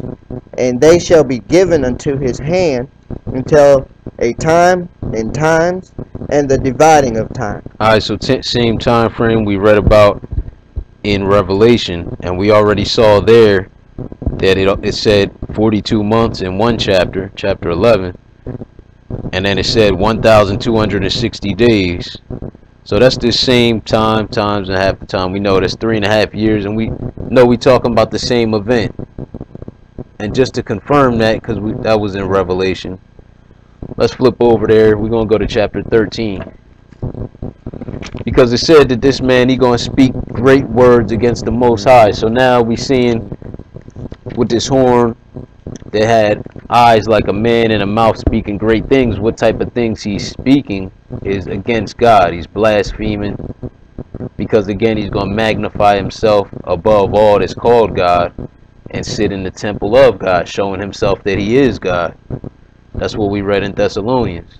And it say he going to wear out the saints of the Most High. So again, if it was a rapture, certainly these people that's called saints by the Bible shouldn't be getting worn out by this man. You know what I'm saying? Because over and over we reading that he going to be beating them down. It said at verse 21, I beheld, and the same horn made war with the saints and prevailed against them. So I mean, if the Bible calling them saints, it don't get, you know, no better than that. That means you pretty much a shoo-in into the Lord's kingdom. Why are they getting worn out if there's a rapture? But Revelation chapter 13, that's why the woman has to flee into the wilderness, into this place she got prepared. That's the only rapture it's going to be. Lefty and righty getting you there. You're not just going to disappear, you know what I mean, and your car is going to drive down the street by a ghost riding a whip. Nah. Revelation 13, and pick it up at verse 1. And I stood upon the sand of the sea, and saw a beast rise up out of the sea, having 7 heads and 10 horns. Alright, so we see the same sea that these beasts rose up out of in Daniel. And let's see, how many heads and horns? 7 heads and 10 horns. Go ahead. And upon his horns 10 crowns, and upon his head the name of blasphemy. And the beast which I saw was like unto a leopard, and his feet were as the feet of a bear, and his mouth as the mouth of a lion. And the dragon gave him his power, and his seat, and great authority. Alright, so we already read in Revelation 12 that the dragon, that old serpent, that's Satan, and the devil, and we see he the one responsible for giving this beast power. And this beast has all the characteristics of the different animals in Daniel's dream in the 7th chapter, right? He had the lion was the first one with the man's heart given unto it, the bear with 3 ribs in the mouth of it, and he had a leopard with 4 heads and 4 wings on the back of it. So if we add together all of the amount of heads, we had a lion at 1 head, bear has 1 head, right? How many heads the leopard have? 4. So that's 6. And then it didn't specify any weird amount of heads for the 4th beast, so that's just 1 head. So we got 7 heads. We know the 4th beast in Daniel had 10 horns, right? Which we found out were going to be 10 kings in Daniel. Alright, we see this beast got 10 horns also. So he has all of those characteristics. Therefore, we know that John is just giving us some more details about this same prophecy, these kingdoms that were going to arise. And we saw that a horn was going to rise out of this 4th kingdom, speaking great things, wearing out the saints, going to war with them and prevailing against them. Go ahead. Verse 3. And I saw one of his heads as it were wounded to death, and his deadly wound was healed. And all the world wondered after the beast. Alright, so if you line this stuff up with Daniel the 8th chapter, which is kind of what you need to do to prove who it's talking about, because in the 8th chapter he's gonna give you the names of the nations with some more other animals, but he's gonna let you know that he had a dream after that dream that he had in the first. So he letting you know it kind of got to do with the same thing, and it's gonna be with animals and kingdoms. But he gonna name the nations in the 8th chapter. He gonna tell you, Greece is gonna rule, and the Medes and the Persians. But he don't name Rome. But if you look in history, you can see that they're the ones that ruled after Greece, and you can see that, well, history will tell you that Rome collapsed in whatever year, and that's what the Bible is saying. His deadly wound was healed. All right, one of these heads, and all the world wandered after the beast, because the world would, history would have you to believe that Rome collapsed, but we still see, a lot of their residue in religion. That's kind of how they rule now, through religion. But go ahead. Verse 4. And they worshipped the dragon which gave power unto the beast. And they worshipped the beast, saying, Who is like unto the beast? Who is able to make war with him? And there was given unto him a mouth speaking great things and blasphemies. And power was given unto him to continue 42 months. Okay, same time frame we've been reading all over the Bible. Don't ask me how they got 7 years from Daniel chapter 9, but he was not talking about tribulation. So, same characteristics, this mouth speaking great things, and we see that whoever followed this guy, they really worshiping Satan. Go ahead. And he opened his mouth in blasphemy against God, to blaspheme his name, and his tabernacle, and them that dwell in heaven. So this is what we've been reading about this guy all over. He's going to magnify and exalt himself above all gods. Go ahead. And it was given unto him to make war with the saints, and to overcome them. And power was given him over all kindreds, tongues, and nations. And all that dwelt upon the earth shall worship him, whose names were not written in the book of life of the Lamb slain from the foundation of the world. Go ahead. If any man have an ear, let him hear. Alright, so he letting you know that whoever worshiped this guy, their name is not in the book of life. So remember what we read in Daniel, that some is going, some of understanding is going to have to fall to try them and to purge them and to make them white. And say that, but those that have understanding, they're going to be strong. Those that know they God, they're going to do exploits. So, by no means, can you take the mark that this guy is going to be putting on the table. Or can you worship him? By no means. Or, the Lord say your name is not in the book of life. Go ahead. Verse 10. He that leadeth into captivity shall go into captivity. He that killeth with the sword must be killed with the sword. Here is the patience and the faith of the saints. And I beheld another beast come up out of the earth, and he had 2 horns like a lamb, and he spake as a dragon. And he exerciseth all the powers of the first beast before him. Alright, so we see that we got this other beast. It's saying that he has 2 horns, which we know are kings, like a lamb, but he spake as a dragon. So we see Satan is also behind this beast, the words that he's speaking, and he exercised all the power of the first beast. Because remember, the first beast we dealing with is nations, is kingdoms, right? That's what we read back in Daniel. These were kingdoms. The 10 horns was 10 kings. So these 2 here, they speaking for him. In other words, one of these is like the mouth that we've been reading about, that we read about in chapter 5. And he going to have the armies, or like we read in Daniel, arms are going to stand on his part of this first beast. All of these nations and their armies. Go ahead. Their militaries. And there's going to, there's going to also obviously be another leader that's going to arise, because he got 2 horns. So we got one is like the little horn. That's who the world will call the false prophet. But we waiting on like a military leader to arise also, as before this nation kind of goes into perdition. This beast. Go ahead. Middle of verse 12. And causes the earth and them which dwell therein to worship the first beast, whose deadly wound was healed. Mm-hmm. And he doeth great wonders, so that he maketh fire come down from heaven on the earth in sight of men. So like we read in Daniel, he gonna practice and prosper. He gonna be using witchcraft. Go ahead. And deceiveth them that dwell on the earth by the means of those miracles which he had power to do in the sight of the beast, saying to them that dwelled on the earth, that they should make an image to the beast which had the wound by a sword and did live. Mm-hmm. And he had power to give life unto the image of the beast, that the image of the beast should both speak and cause that as many as would not worship the image of the beast should be killed.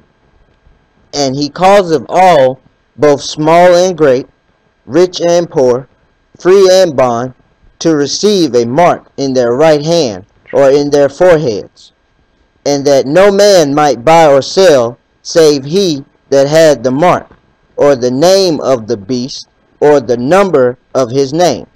All right. So I don't think it's any coincidence that when people is going to observe that Ash Wednesday, that they putting the ashes on their foreheads, because I'd even found an article online written by a Catholic that said that if they didn't want them on their foreheads, they would put it in their right hand. Because I was looking pretty hard. Everybody seemed to get it on their forehead. They, no shame. You know what I mean? 'Cause they don't know what they doing. But, that was ironic that he specified the right hand. And he obviously didn't have, any understanding of this. But go ahead. What verse was that? Verse 18. Here is wisdom. And let's reread 17 if you don't mind. Okay. Verse 17. And that no man might buy or sell, save he that had the mark, or the name of the beast, or the number of his name. Alright, so this is why it's going to be so important to make it to the wilderness, to this place that's going to be blossoming and prepared, where the woman going to be nourished, because other than that, you're not going to be able to buy or sell without getting this mark. But go ahead. Verse 18. Here is wisdom. Let him that have understanding count the number of the beast, for it is the number of a man, and his number is 666. And as y'all should all know, the Latin title given to the office of the Pope, Vicarius Filii Dei, or Vicar of Christ. In Latin, the letters have a numeric value, and that title means replacement or substitute for the Son of God, and adds up to 666 when you do the math with the Roman numerals. So whoever is filling this office at that time, they gonna kick it off. They gonna be the one to go over there, most likely as a peacemaker between Israel and Palestine, or the Muslims and the Jews. And you can look up articles online and see that they've asked the last, I don't even know how many popes, to come over as a peacemaker. You know what I'm saying? You can see with this last guy, he's gone over, had an unprecedented meeting with the head imam and the Muslim leader and somebody else. So they already the ones that the world is looking at to go and make peace. But we know he gonna get over there. He gonna take away the daily sacrifice. He gonna sit in the temple, say that he's God, and he gonna kick off this time called the Great Tribulation for 3.5 years. All right, let's go back to Britannica. We're gonna take a look at some history on the Inquisitions. Volume 12, page 377. It's a lot of stuff highlighted in there. We won't read it all, but you can start at the first part and right here. Let me see. I think it starts here. Yeah, definitely read that. The Inquisition. Mm-hmm. The name given to the ecclesiastical jurisdiction dealing both in the Middle Ages and in latter times with the detection and punishment of heretics and all persons guilty of any offense against Catholic orthodoxy. All right, so we see who's responsible for these inquisitions. They even call them the Roman Inquisitions. It was all persons guilty of any offense against the Catholic Church or Orthodoxy. Hold on, let's see. No, skip some of that. Start down. Yeah, you can start right here, I think. Let me see. Certain places were already subjected to persecution. Go ahead. Start right here, but from the latter part. But from the latter part of the 10th century until the beginnings of the 12th, there were numerous executions of heretics, either by burning or strangling in France, Italy. I know I don't have the next page. You can keep reading some of that next page, cause Right here. yeah. The Empire of England, and during this period is not easily to determine what part was taken by the church and its bishops and doctors in this series of executions. All right, so a lot of people during this, it started off, it was mild. You know, they wasn't executing a lot of people.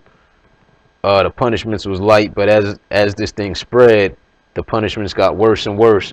And they saying, well, we don't know exactly what the church was doing, what role they played in the executions, but what? In many cases, the people, supported by the crown, were responsible for the death of the heretic. All right, so it really fell on common people. A lot of times they was the one doing the executions.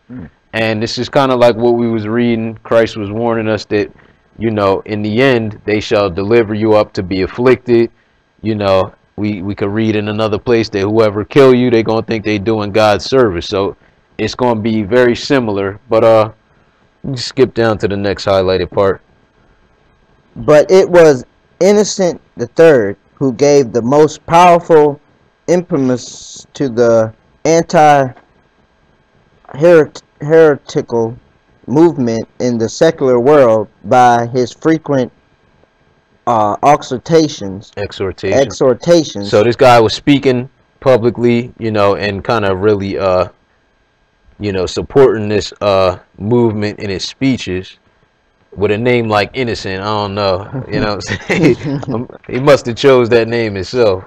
But this is how they gonna come in, you know what I mean? Subtly. But go ahead. Beginning in 1198, to the secular princes, letters of March 25th, 1199, and September 22nd, 1207. Okay. Yeah, you can start up there.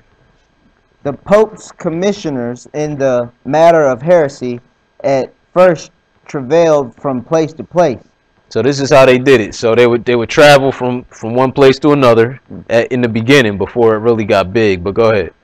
On arriving in a district, they addressed its inhabitants, called upon them to confess if they were heretics, or to denounce those whom they knew to be heretics. So this is how they turn people against one another. When they first got to the place, they'd be like, all right, we're going to give y'all about a month, as it's going to tell y'all, to confess. You know what I mean? Or you can just confess anybody else you think is a heretic. And this is what made it spread so quickly, because from what I remember also seeing in another documentary about this, is it only took like two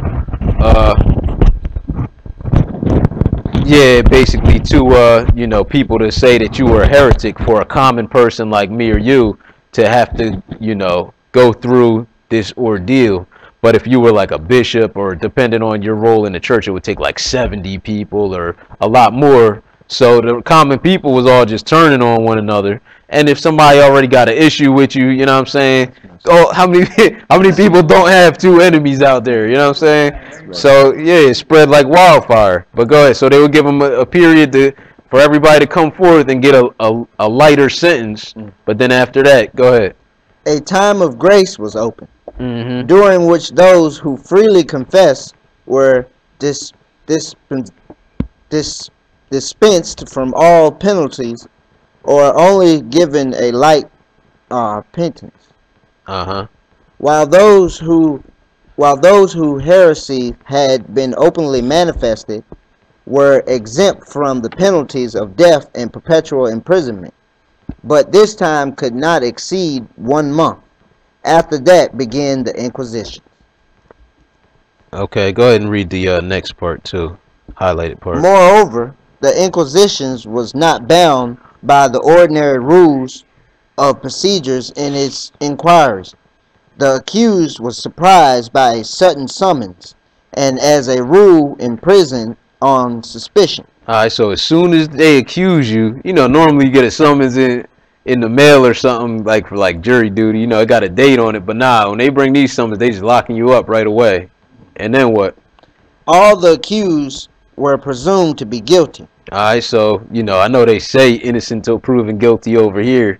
At least they say it, but back down in this time, you was guilty as soon as somebody accused you. But go ahead.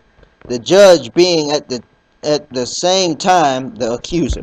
So this is the person that pretty much, whatever they say went. They say you a heretic and they consider you guilty. So it's like that person is the judge and the accuser. Was that it? No. Alright. Yeah, man, check this out though. This is how the Catholic Church got a lot of their money, as we about to read. And other rulers where this was popping off at. Go ahead. Punishment by confiscation of goods.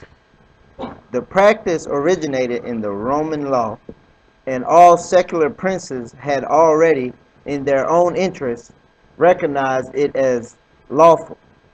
In the Kingdom of France, there was a special official, the prosecutor, the Yeah, some prosecutor French word. des, But could you just reread that? So it didn't really say, but it said the practice originated. It said that the rulers, accepted this in their own interest. But go ahead, you can skip down to the other highlighted part. confiscated in the matter of heresy, whose duty it was to collect the personal properties of the heretics and to incorporate their landed estates in the royal domain. All right, so this is how they got a lot of money, because once you were found guilty of heresy, any inheritance you had from your parents, they took. They could either exile you, or exile you and take your inheritance, if they didn't kill you too. So this spread all over, during this time period, France, all over Europe. But we see who was responsible for it, the Catholic Church. We see who this man of perdition, this son of perdition, this abomination of desolation. We see the number, is actually the name attached to the Pope's office. And they have an office called, I think it's like the Office of Inquisition, but they're still in effect. And they're the Jesuits, if you ever hear of them. They were the military arm for the Catholic Church, and they were pretty much charged with this, handling the Inquisitions. They were like the military. So that the office of the Jesuits is still in effect, and in fact, this Pope we got now, he's the first Pope that was educated at, Jesuit institutions. So they still around, and even if you do some research on them, you'll see that, a lot of people believe that secret societies have taken their practices, the Jesuit practices, and adopted it into their societies, like the Masons and the Illuminati. I don't get into a lot of that stuff, but high members of some of these societies claim to have taken their practices of, infiltration and deception from the Jesuits. So just a little history on that, because that's how it's going to be going down worldwide. Same people. All right, let's go over to Joel chapter 2.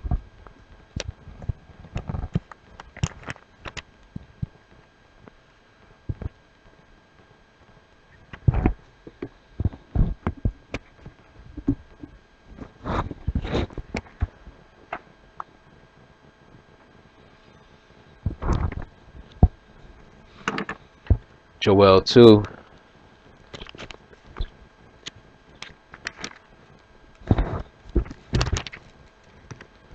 And pick it up at verse 1. It sound like everybody there except me. You can go ahead. Blow ye the trumpet in Zion, and sound an alarm in my holy mountain. Let all the inhabitants of the land tremble, for the day of the Lord cometh, for it is nigh at hand. Alright, so this is the same day that we was reading about in Thessalonians, that he said not to be soon shaken in mind, that the day of Christ is at hand, because it wasn't going to come till this man's sin was revealed. Go ahead. So Joel about to prophesy about it, and he said it is nigh at hand, it's near to come in this prophecy. Go ahead. A day of darkness and of gloominess, a day of clouds and of thick darkness, as the morning spread upon the mountains. A great people and a strong. There have not been ever the like, neither shall be any more after it, even to the years of many generations. Alright, so these people, they're going to be plenty deep, as you could read in another place, like 200 million strong. And Joel say it ain't never been an army like this, nor is it ever going to be again. But we dealing with the day of the Lord here. Go ahead. A fire devoureth before them, and behind them a flame burneth. The land is as the Garden of Eden before them, and behind them a desolate wilderness. Yea, and nothing shall escape them. The appearance of them is as the appearance of horses, and as horsemen so shall they run. Like the noise of chariots on the top of mountains shall they leap, like a noise of a flame of fire that devoureth the stubble. Alright, so this army is going to be destroying everything in their path. And really the Lord is behind all of this. You know, you could read in another place that he is the one mustering the host of the battle of this thing. And I think they even call him his army here. What verse you at? At the end of 5. Okay, go ahead. As a strong people set in battle array. Before their face the people shall be much pain. All faces shall gather blackness. They shall run like mighty men. They shall climb the wall like men of war. And they shall march every one on his way, and they shall not break their ranks. Again, we dealing with tribulation here. That's just some of the things that's going to be going on. So we got this army of different nations, 200 million strong, marching through the land, destroying everything. Go ahead. Neither shall one thrust another. They shall walk every one in his path. And when they fall upon the sword, they shall not be wounded. In other words, because there's so many of them, you know, not that they not going to be able to die, but they so deep, it's not anything you do pretty much ain't going to make a dent. Go ahead. They shall run to and fro in the city. They shall run upon the wall. They shall climb up upon the houses.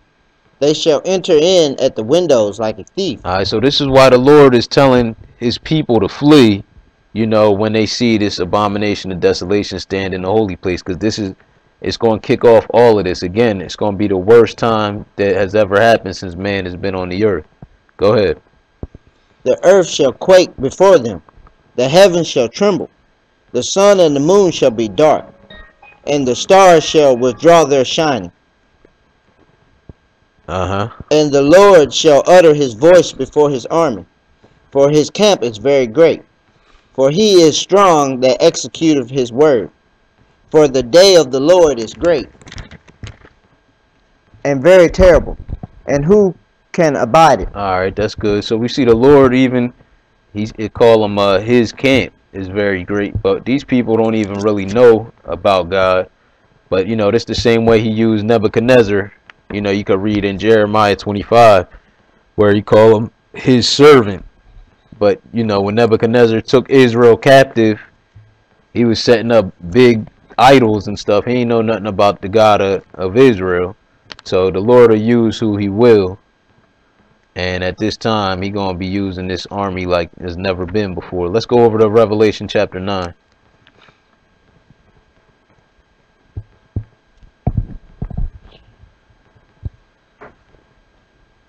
And when it sounds like everybody there, let me get there. Pick it up at verse 13.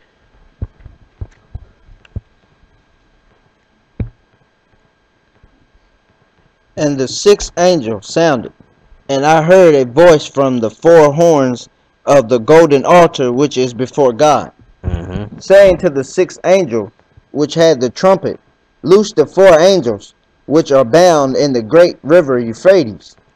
And the four angels were loose, which were prepared for an hour, and a day, and a month, and a year, for to slay the third part of men. How many? The third part of men. All right, so I guess it's close to 9 billion, and this ain't the only time a third part gonna be destroyed either, but it's never been destruction like this before, and we see the signs already in motion that the Bible is warning us of. So we got to take this serious, and hopefully y'all can seek out a lesson on, some more information on things like the wilderness and the abomination of desolation. But we got to be, ready to flee when that time comes. But go ahead. Verse 16. And the number of the army of the horsemen. Oh, and one more thing. So we see it's some angels really that's keeping the world at rest right now, at peace. Because with all these nukes and stuff, man, they probably would have been blown themselves up. Because you can even read where the Lord say if he hadn't cut this time short, I think we're going to read that in Matthew 24, that there wouldn't be any flesh left. So we see that the Lord is actually keeping man in check right now. You can read about these angels somewhere else. I don't think it's in the lesson in Zechariah. But at this point, they're going to be let loose. Go ahead. Verse 16.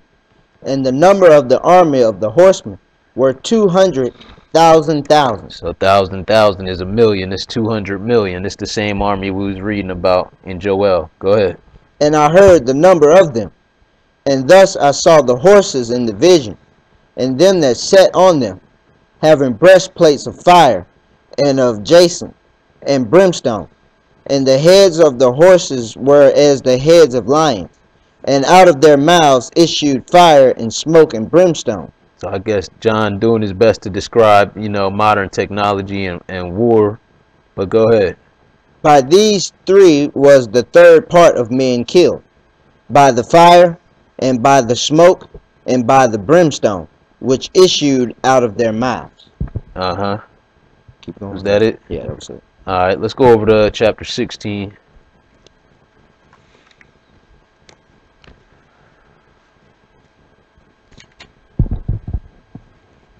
And pick it up at verse 12.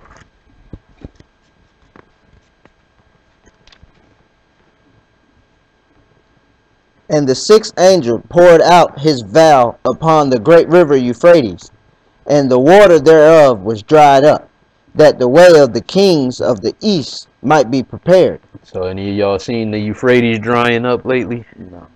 Nah, you might want to look it up, because it's certainly drying up at an astounding rate. But go ahead. Verse 13. And I saw three unclean spirits like frogs come out of the mouth of the dragon, and out of the mouth of the beast, and out of the mouth of the false prophet. For they are the spirits of devils, working miracles, Go ahead. which goeth forth unto the kings of the earth and of the whole world, to gather them to the battle of that great day of God Almighty. Alright, so the false prophet and the beast going to be deceiving people. Again, we see this, picking up more and more as it get closer to the end. People deceiving and being deceived, waxing worse and worse. This man, as we see, coming after the power of Satan with all lying wonders. So he going to be also getting people to gear up and go over to Megiddo Valley to get basically slaughtered by the Lord. Because again, man, even when the Lord come, you can see, they're going to be trying to fight the Lord. So this is part of that falling away that we read about, because this stuff has all been written. Ain't no reason anybody should be getting caught up in it when the most copied book on the planet been telling you about it for thousands of years. But sure enough, these people is going to be gathered there for this great day of God Almighty. Go ahead. Behold, I come as a thief. Blessed is he that watcheth, and keepeth his garments, lest he walk naked, and they see his shame. And he gathered them together into a place called in the Hebrew tongue Armageddon. All right, let's go over to Joel chapter 3.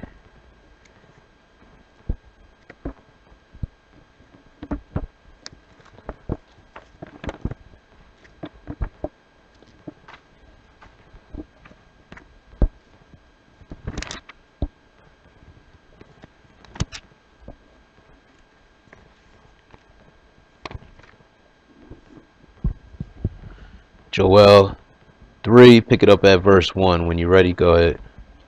For behold, in those days and in that time, when I shall bring again the captivity of Judah and Jerusalem, I will also gather all nations and will bring them down into the valley of Jehoshaphat. All right, so this is what we was just reading about, all these nations. It said that these unclean spirits was going to come out of the mouth of the false prophet and of the beast, but we see again that the Lord saying, I will also gather all nations.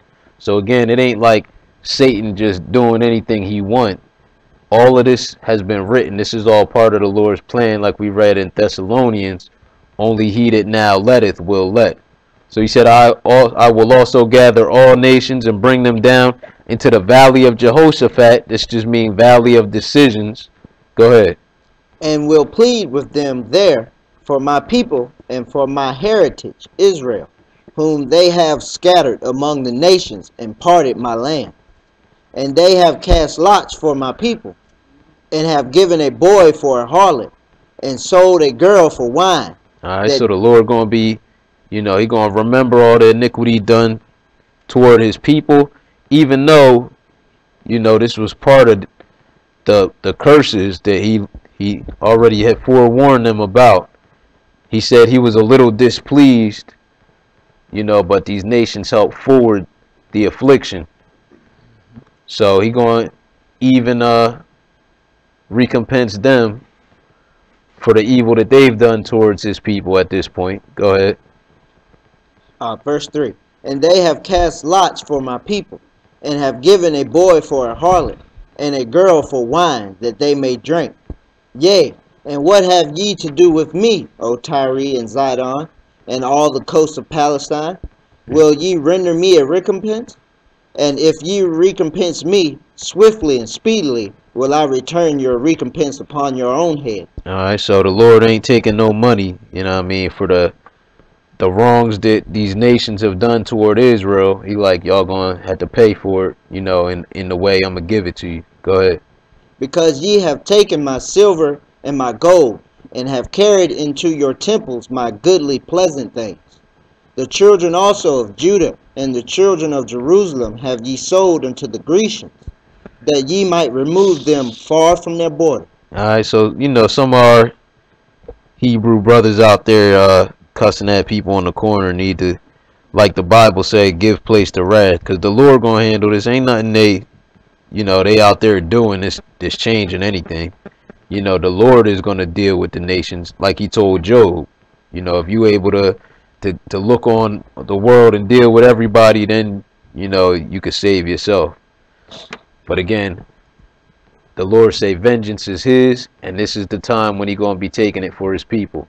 Go ahead. What verse you at? Verse 7. Go ahead. Behold, I will raise them out of the place whither ye have sold them, and will return your recompense upon your own head.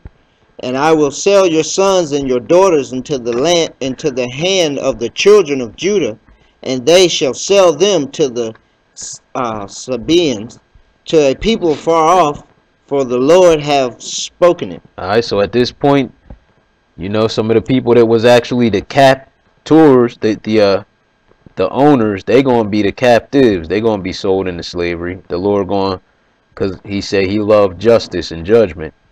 He going to flip the script. Go ahead. Proclaim ye this among the Gentiles. Prepare war. Wake up the mighty men. Let all the men of war draw near. Let them come up. So the Lord, like he say in another place, he gonna be drawing them to them. He gonna be mustering the host of the battle. Go ahead. Beat your plowshares into swords, and your pruning hooks into spears. Let the weak say, I am strong. All right, so you know the efforts that would be going forth into making agricultural equipment, people gonna be using to make weapons at this time. Go ahead. Assemble yourselves, and come, all ye heathen, and gather yourselves together round about. Thither cause thy mighty ones to come down, O Lord. Let the heathen be wakened and come up to the valley of Jehoshaphat, for there will I sit to judge all the heathen round about. Go ahead. Put ye in the sickle, for the harvest is ripe. Come, get you down, for the press is full, the fats overflow, for their wickedness is great. All right, and this how the Lord looking at the earth as, you know, it gets more and more wicked. You know, it's like you waiting on a harvest, and then, you know, you about to rip this stuff out of the ground, you know what I mean? About to bring the sickle to it. Go ahead. Multitudes, multitudes in the valley of decisions, for the day of the Lord is near in the valley of decisions. The sun and the moon shall be darkened, and the stars shall withdraw their shining. All right, let's go over to Matthew 24, because this is a time that we can read about by these signs, the sun and the moon being darkened, the stars not shining, over and over, and it's only going to happen one time.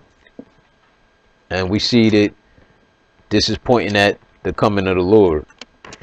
So we see it's right after, or right around the time of Armageddon, when all these nations are going to be going down to the valley of Jehoshaphat.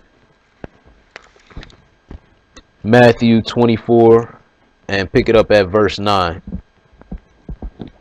Then shall they deliver you up to be afflicted, and shall kill you, and ye shall be hated of all nations for my name's sake. And then shall many be offended, and shall betray one another, and shall hate one another. All right, skip down to verse 20 and go ahead. But pray ye that your flight be not in the winter, neither on the Sabbath day, for then shall be great tribulation, such as was not since the beginning of the world to this time, no, nor ever shall be. All right, so, you know, I don't mean to, you know, have like such a gloomy lesson, but again, you know, this is like the type of stuff that we need to know about and be prepared for, because praise the Lord. That's when I hear Brother Elijah say, you know, how like a lot of these, you know, pastors in these other churches, they always telling people something make them feel good and stuff, and he like, you know, you don't got to be prepared so much for the good stuff, you know, like if I'm gonna hit the lottery or something, like I'll figure out how to spend the money. Like if the Lord coming to, you know what I mean, with some wrath like this, and these times is going to be on the earth and people going to need to flee, obviously you need to know about that. So as with, you know, all the other lessons in the Bible, you know, they not in here for no reason, and we just teach them because they in there, they need to be taught. But go ahead, what verse you at, bro? Verse 22. All right. And except those days should be shortened, there should no flesh be saved.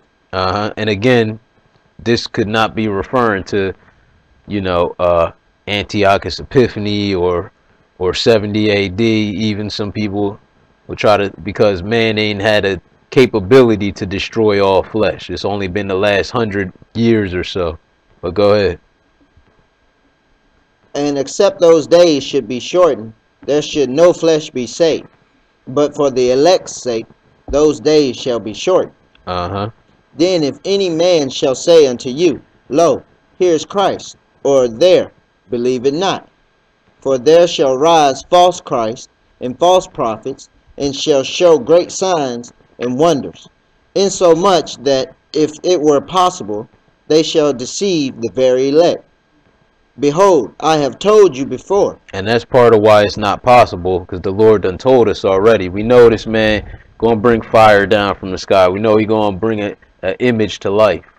So because you already know these things, you can recognize he ain't the one. Go ahead. Because at this time we see they gonna be, you know, trying to persuade people that the Lord is already back. So he said, behold, I've told you before. Go ahead. Wherefore if they shall say unto you, behold, he is in the desert, go not forth. Behold, he is in the secret chambers, believe it not. Because they're going to be acting like the Lord is back on account of all these false Christs arising and false prophets doing these signs and wonders. But go ahead. For as lightning cometh out of the east, and shineth even unto the west, so shall also the coming of the Son of Man be. So what lightning or light is it that shines from the east to the west? All right, and you ever you can pretty much all see that at once, right? Like the Bible say in Revelation 1, it say, you know, that every eye is going to see him. So that's what he's saying. You know, remember the sun and the moon and the stars ain't even going to be given a light, and the Lord is coming like shining like the sun, like they say in the song. But go ahead. For wheresoever the carcass is, there will the eagles be gathered together. Because there's going to be so many bodies at this time that the birds and the beasts of the field is going to be the ones cleaning them up. Go ahead. Immediately after the tribulation of those days shall the sun be darkened, and the moon shall not give her light, and the stars shall fall from heaven. It's what we just read in Joel. Go ahead. And the powers of the heavens shall be shaken. So we know this happening right around the time of Armageddon. But go ahead. And then shall appear the sign of the Son of Man in heaven. And then shall all the tribes of the earth mourn. Now why would all the tribes of the earth be mourning if everybody loved Jesus? Because they haven't been being taught how to, you know, how to serve this God, how to fear him and keep his commandments. And they don't know about this Jesus that's coming to, you know, to bring all this destruction on the earth. But this is going to happen. It's been written. So he said, then shall all the tribes of the earth mourn. And you could read in some other places, man is going to try to fight the Lord. They've been conditioning people with these movies, you know, for decades now. Something coming out of the sky and everybody going to get together and fight it, and the people going to win. Like, it's not going down like that. But go ahead. And they shall see the Son of Man coming in the clouds of heaven with power and great glory. And that's it. Nah, 31. 31. And he shall send his angels with a great sound of a trumpet, and they shall gather together his elect from the four winds, from one end of heaven to the other. All right, Jeremiah 30. We almost out of here.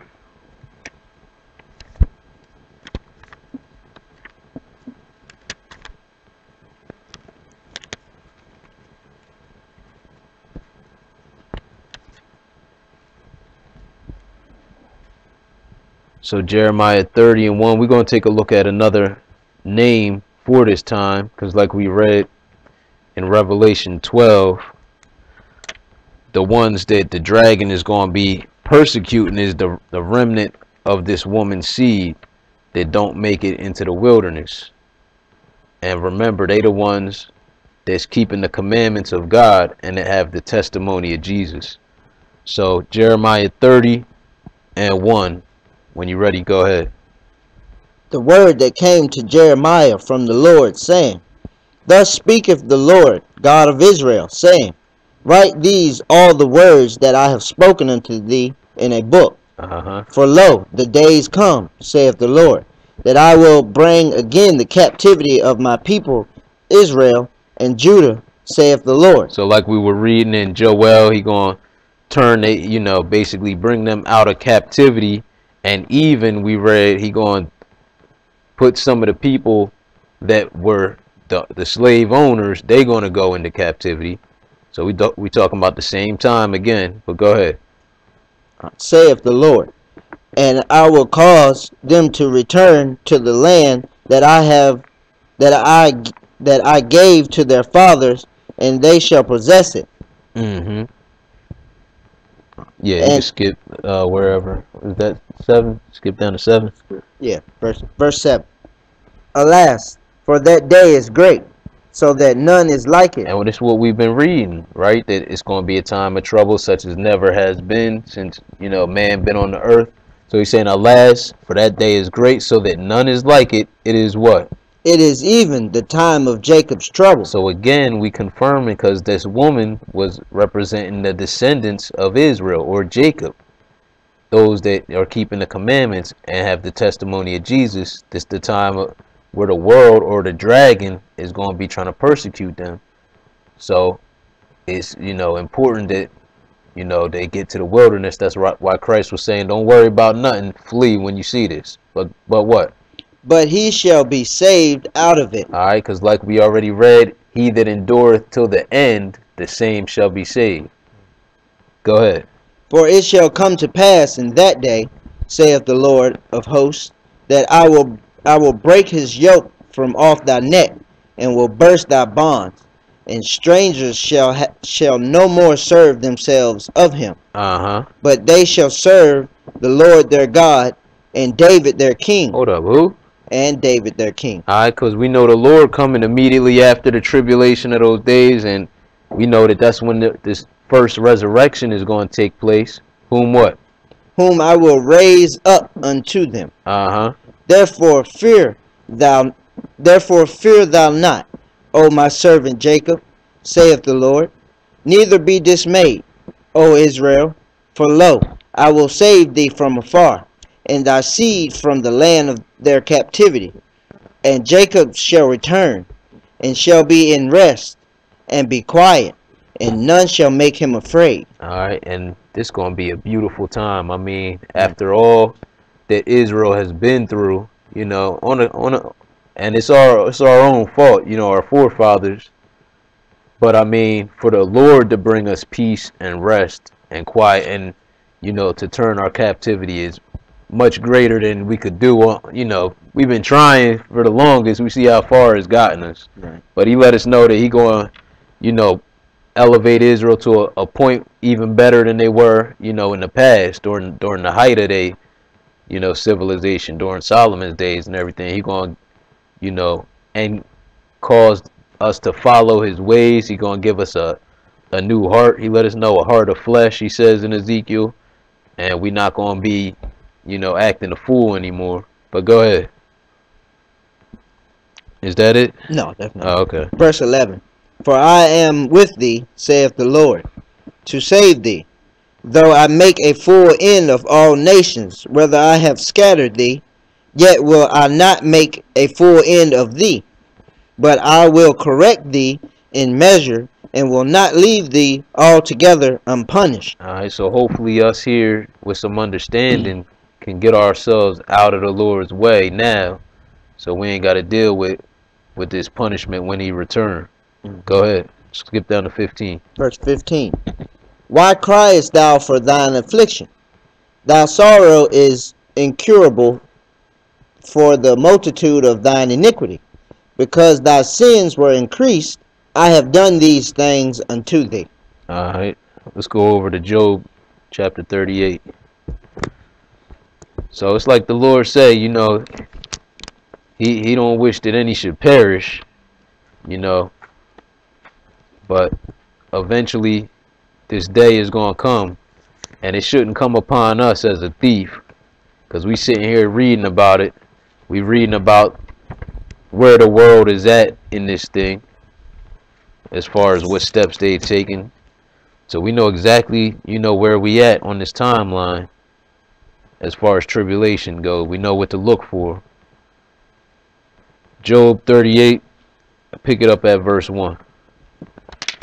Then the Lord answered Job out of the whirlwind and said, Who is this that darkeneth counsel by words without knowledge? Gird up now thy loins like a man, for I will demand of thee, and answer thou me. Where wast thou when I laid the foundations of the earth? Declare if thou hast understanding. All right, skip down to 22 and go ahead. Verse 22. Hast thou entered into the treasures of the snow? Or hast thou seen the treasures of the hail, which I have reserved against the time of trouble? All right, so pay attention, because we also read in Matthew 24 to pray that your flight be not on the Sabbath or in the winter. And notice what the Lord is telling Job here. He said he got some treasures of hail and of snow that he has reserved for a certain time, which he called a time of trouble. What else? Against the day of battle and war. Sound familiar? Because this all that's going to be happening at this time. And this is what tribulation means, is trouble. So it even seemed like it's going to be some terrible weather at that time. But let's go over to Daniel 12.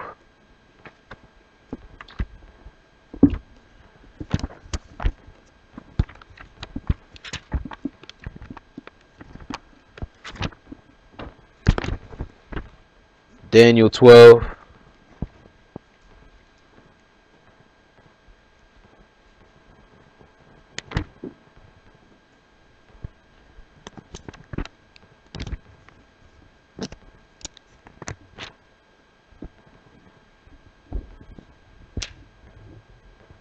And when you're ready, you can pick it up at verse 1.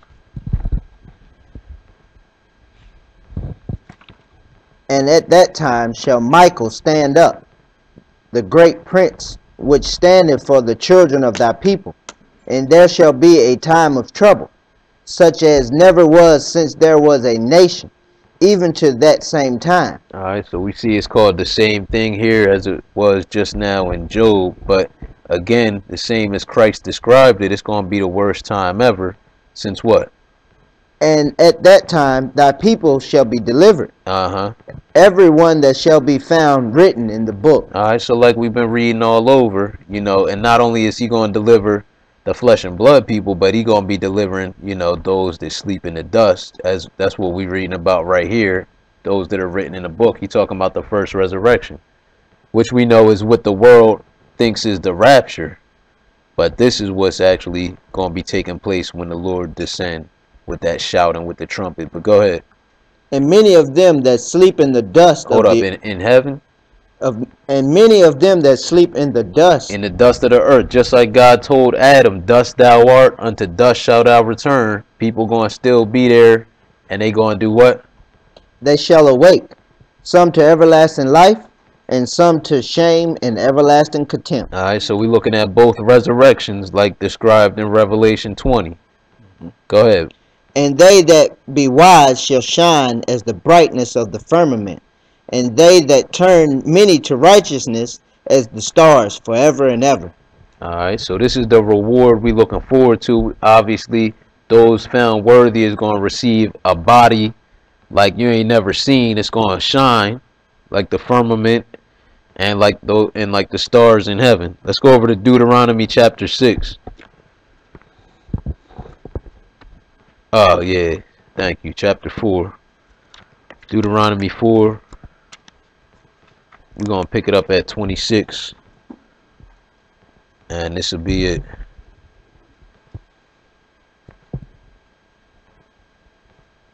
When you're ready, go ahead. I call heaven and earth to witness against you this day, that ye shall soon utterly perish from off the land whereunto ye go over Jordan to possess it. Ye shall not prolong your days upon it, but shall utterly be destroyed. And we can look back and see this exactly what happened to Israel. But go ahead. And the Lord shall scatter you among the nations, and ye shall be left few in number among the heathen, whither the Lord shall lead you. And there ye shall serve gods, the work of men's hands, wood and stone, which neither see, nor hear, nor eat, nor smell. But what? But if from thence thou shalt seek the Lord thy God, thou shalt find him, if thou seek him with all thine heart and with all thine soul. Now let's see if this is still talking about even in the future. Go ahead. Then thou art in tribulation. When? In tribulation, and all these things are come upon thee, even in the latter days. In what days? In the latter days. So the Lord was telling us about delivering us out of tribulation all the way back here in Deuteronomy in the last or the latter days. If what? If thou turn to the Lord thy God, and shall be obedient unto his voice. For the Lord thy God is a merciful God. He will not forsake thee, neither destroy thee. nor forget the covenant of thy fathers which he sware unto them. All right, so that was the Great Tribulation. Hope somebody got some understanding in Jesus' name.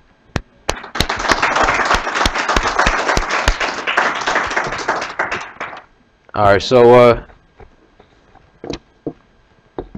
I understand some of y'all gonna be staying up here for the feast, right? All right. So I think we're gonna have 3 people from each place, from Atlanta and from Philly, come up here. I'm trying to remember. I think it's something else I'm supposed to ask y'all too, but figure it out.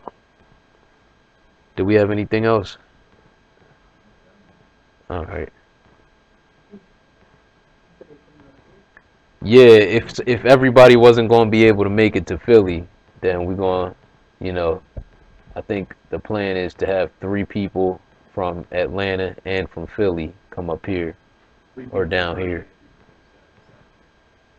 Nah, I think each day, but I'm gonna make sure. I just really wanted to see if everybody was gonna be able to make it or not, either to Philly or so. If some of y'all staying here, then